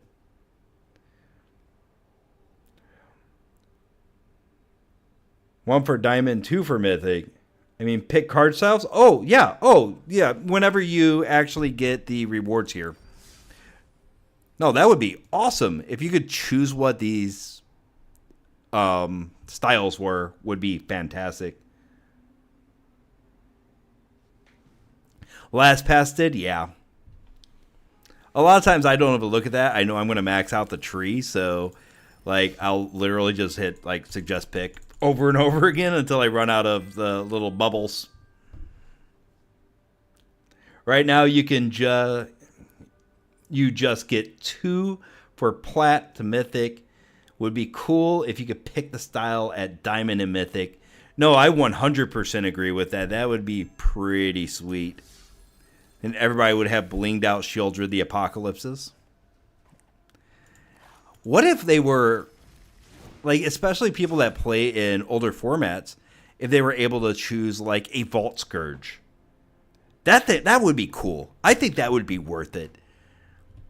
I would go to Mythic every time. So Inzul Artifact, getting new styles for that. But no, we can't do that right now. It is sad. I wish like you could get the older card sleeve or card styles as well. That would be really sweet. Or shall we call them alternative art? Yeah, matches are over. We did 4-1 and then 2-3. I'm not upset with those results. Yeah. I don't rank too high. Maybe I'll go to gold or plat. Getting one extra pack means nothing. Absolutely. Yeah, that would be incredible. But here's another thing. Rank doesn't matter. I've done videos on it in the past, but this really doesn't matter. This is just to see if my decks are good enough to go into like historic events. I'll mess around and play a little bit, right? But what? How many hours does it take to get the 4 packs? 4 packs, 1,000 coins, 2 card sleeves? To kind of want to bling out this artifact deck of ours eventually. Oh, that would be fun. Especially some of the alt arts. Alt art lands look gorgeous. Absolutely. I really like the, the ping lands. Those guys have great art in them. Those are my favorite, probably. Can you get, like... I think... Let's take a look here. Huh. Oh, that would be sweet to come out with, like... Inzul Artifact, Alt Art, Ornithopter. Loris already has, like, an Alt Art, so we don't need that. Ornithopter... There's other cooler arts for Ornithopter that I would love to get. Just get the full border or borderless. Start there. And then see if there's any specials. Any of them, really. Oh, we don't have the economy for that, but maybe. Oh, that costs 1,000. That's not fair. Well, that costs 1,000. Hang on, wait a minute. This might be based off of rarity. So uncommon 600, rare 1,000. Let's look at something else. What about commons 400? Yeah, this is based off of rarity, isn't it? Yeah, this would be 1,000. Yeah, this is based off of rarity. So alternative arts for this will be 1,000. Yep. Okay, so that's so cool though. That is so cool. The Hallowed Fountain. That might be something to work towards. Something just for lulz. Yeah, I specifically crafted a fancier art for our Thopter. Oh, yeah. Thopter is, I think, one of the most known cards. Like, people that know anything about Magic the Gathering have seen Ornithopter. 0-2 for 0. M10.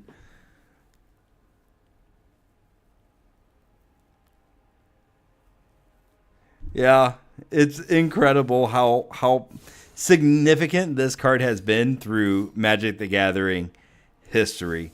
And then they even have stuff like, we took him out.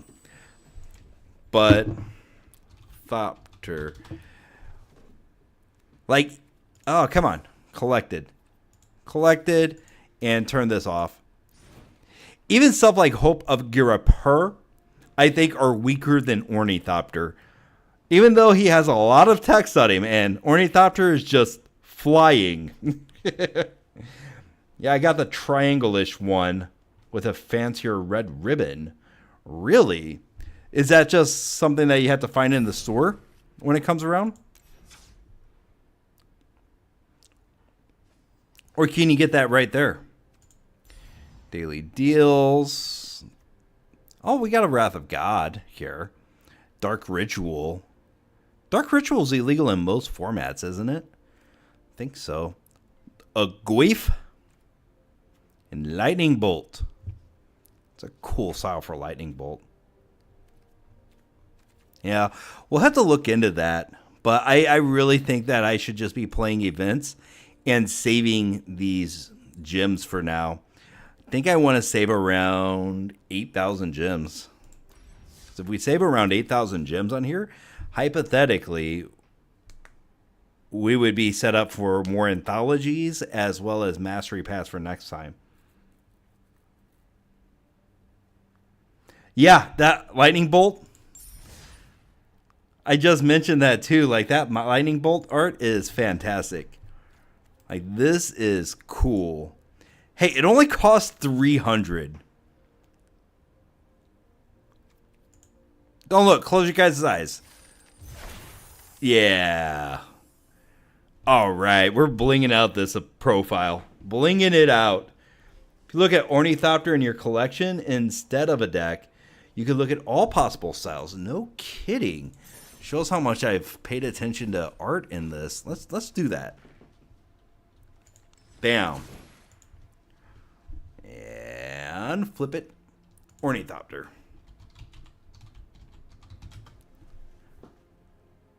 Oh no, I'm in standard. Alchemy. Okay.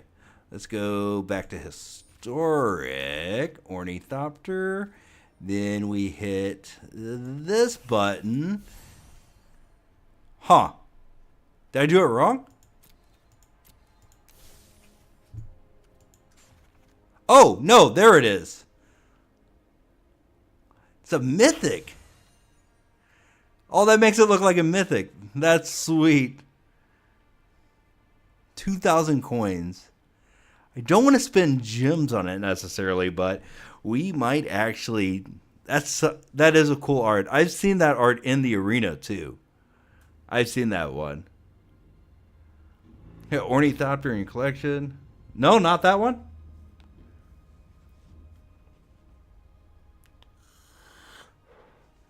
Huh. What do you mean by collection?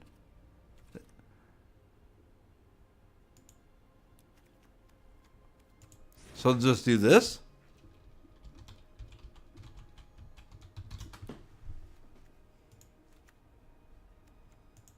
Not sure I'm catching what you're saying.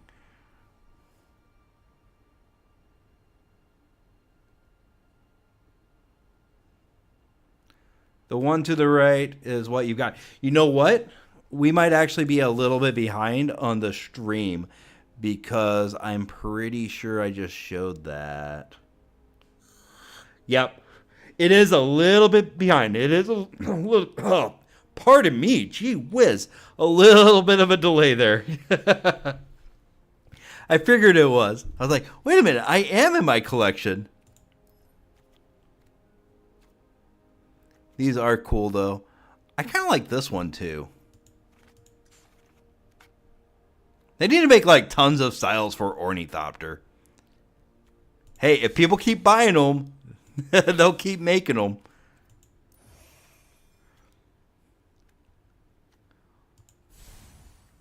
And you get different styles all the way through here.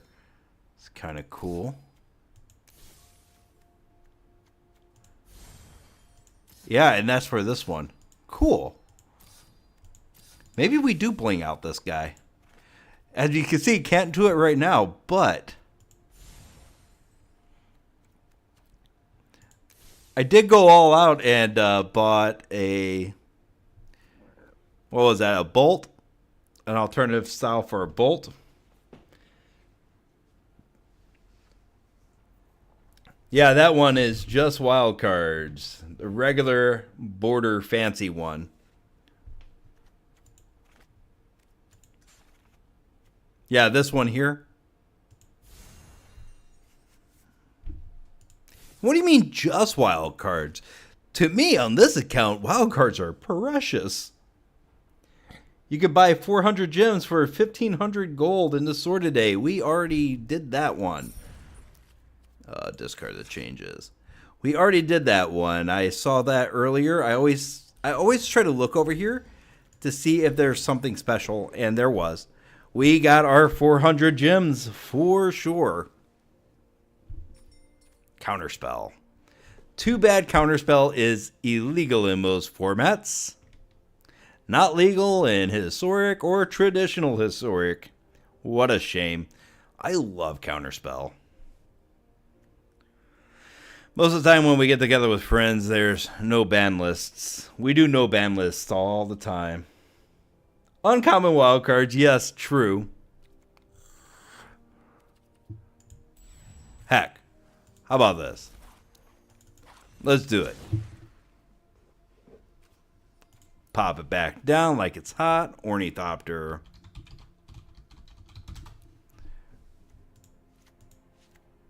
Ah! Not collected.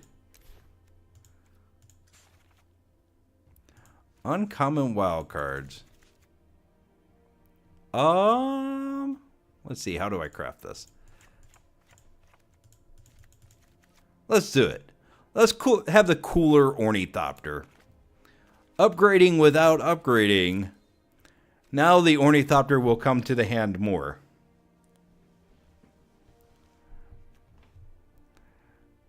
Would love to get like a lot of the main things like Vault Scourge. Vault Scourge. Let's see if there's cool Vault Scourges.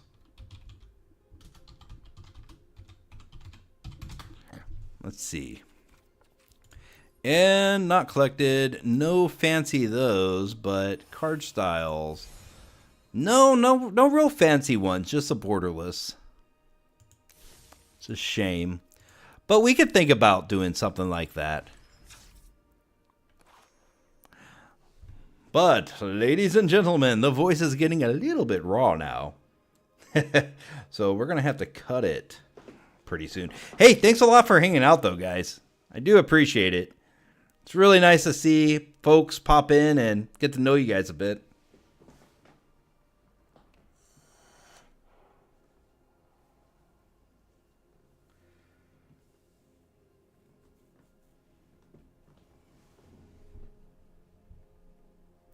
Yeah, I can see how there is a bit of a delay.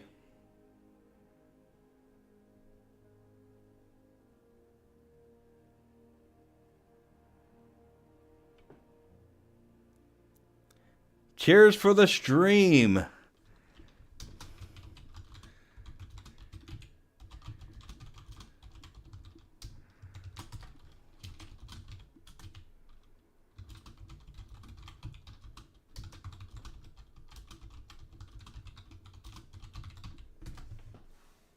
All right, guys, this is CoffeeStout signing out for the day. Thank you for joining the stream. It was great fun. It is always a pleasure to hang out with everybody and get to know people a little bit. And I will see you guys next time in the arena. Bye.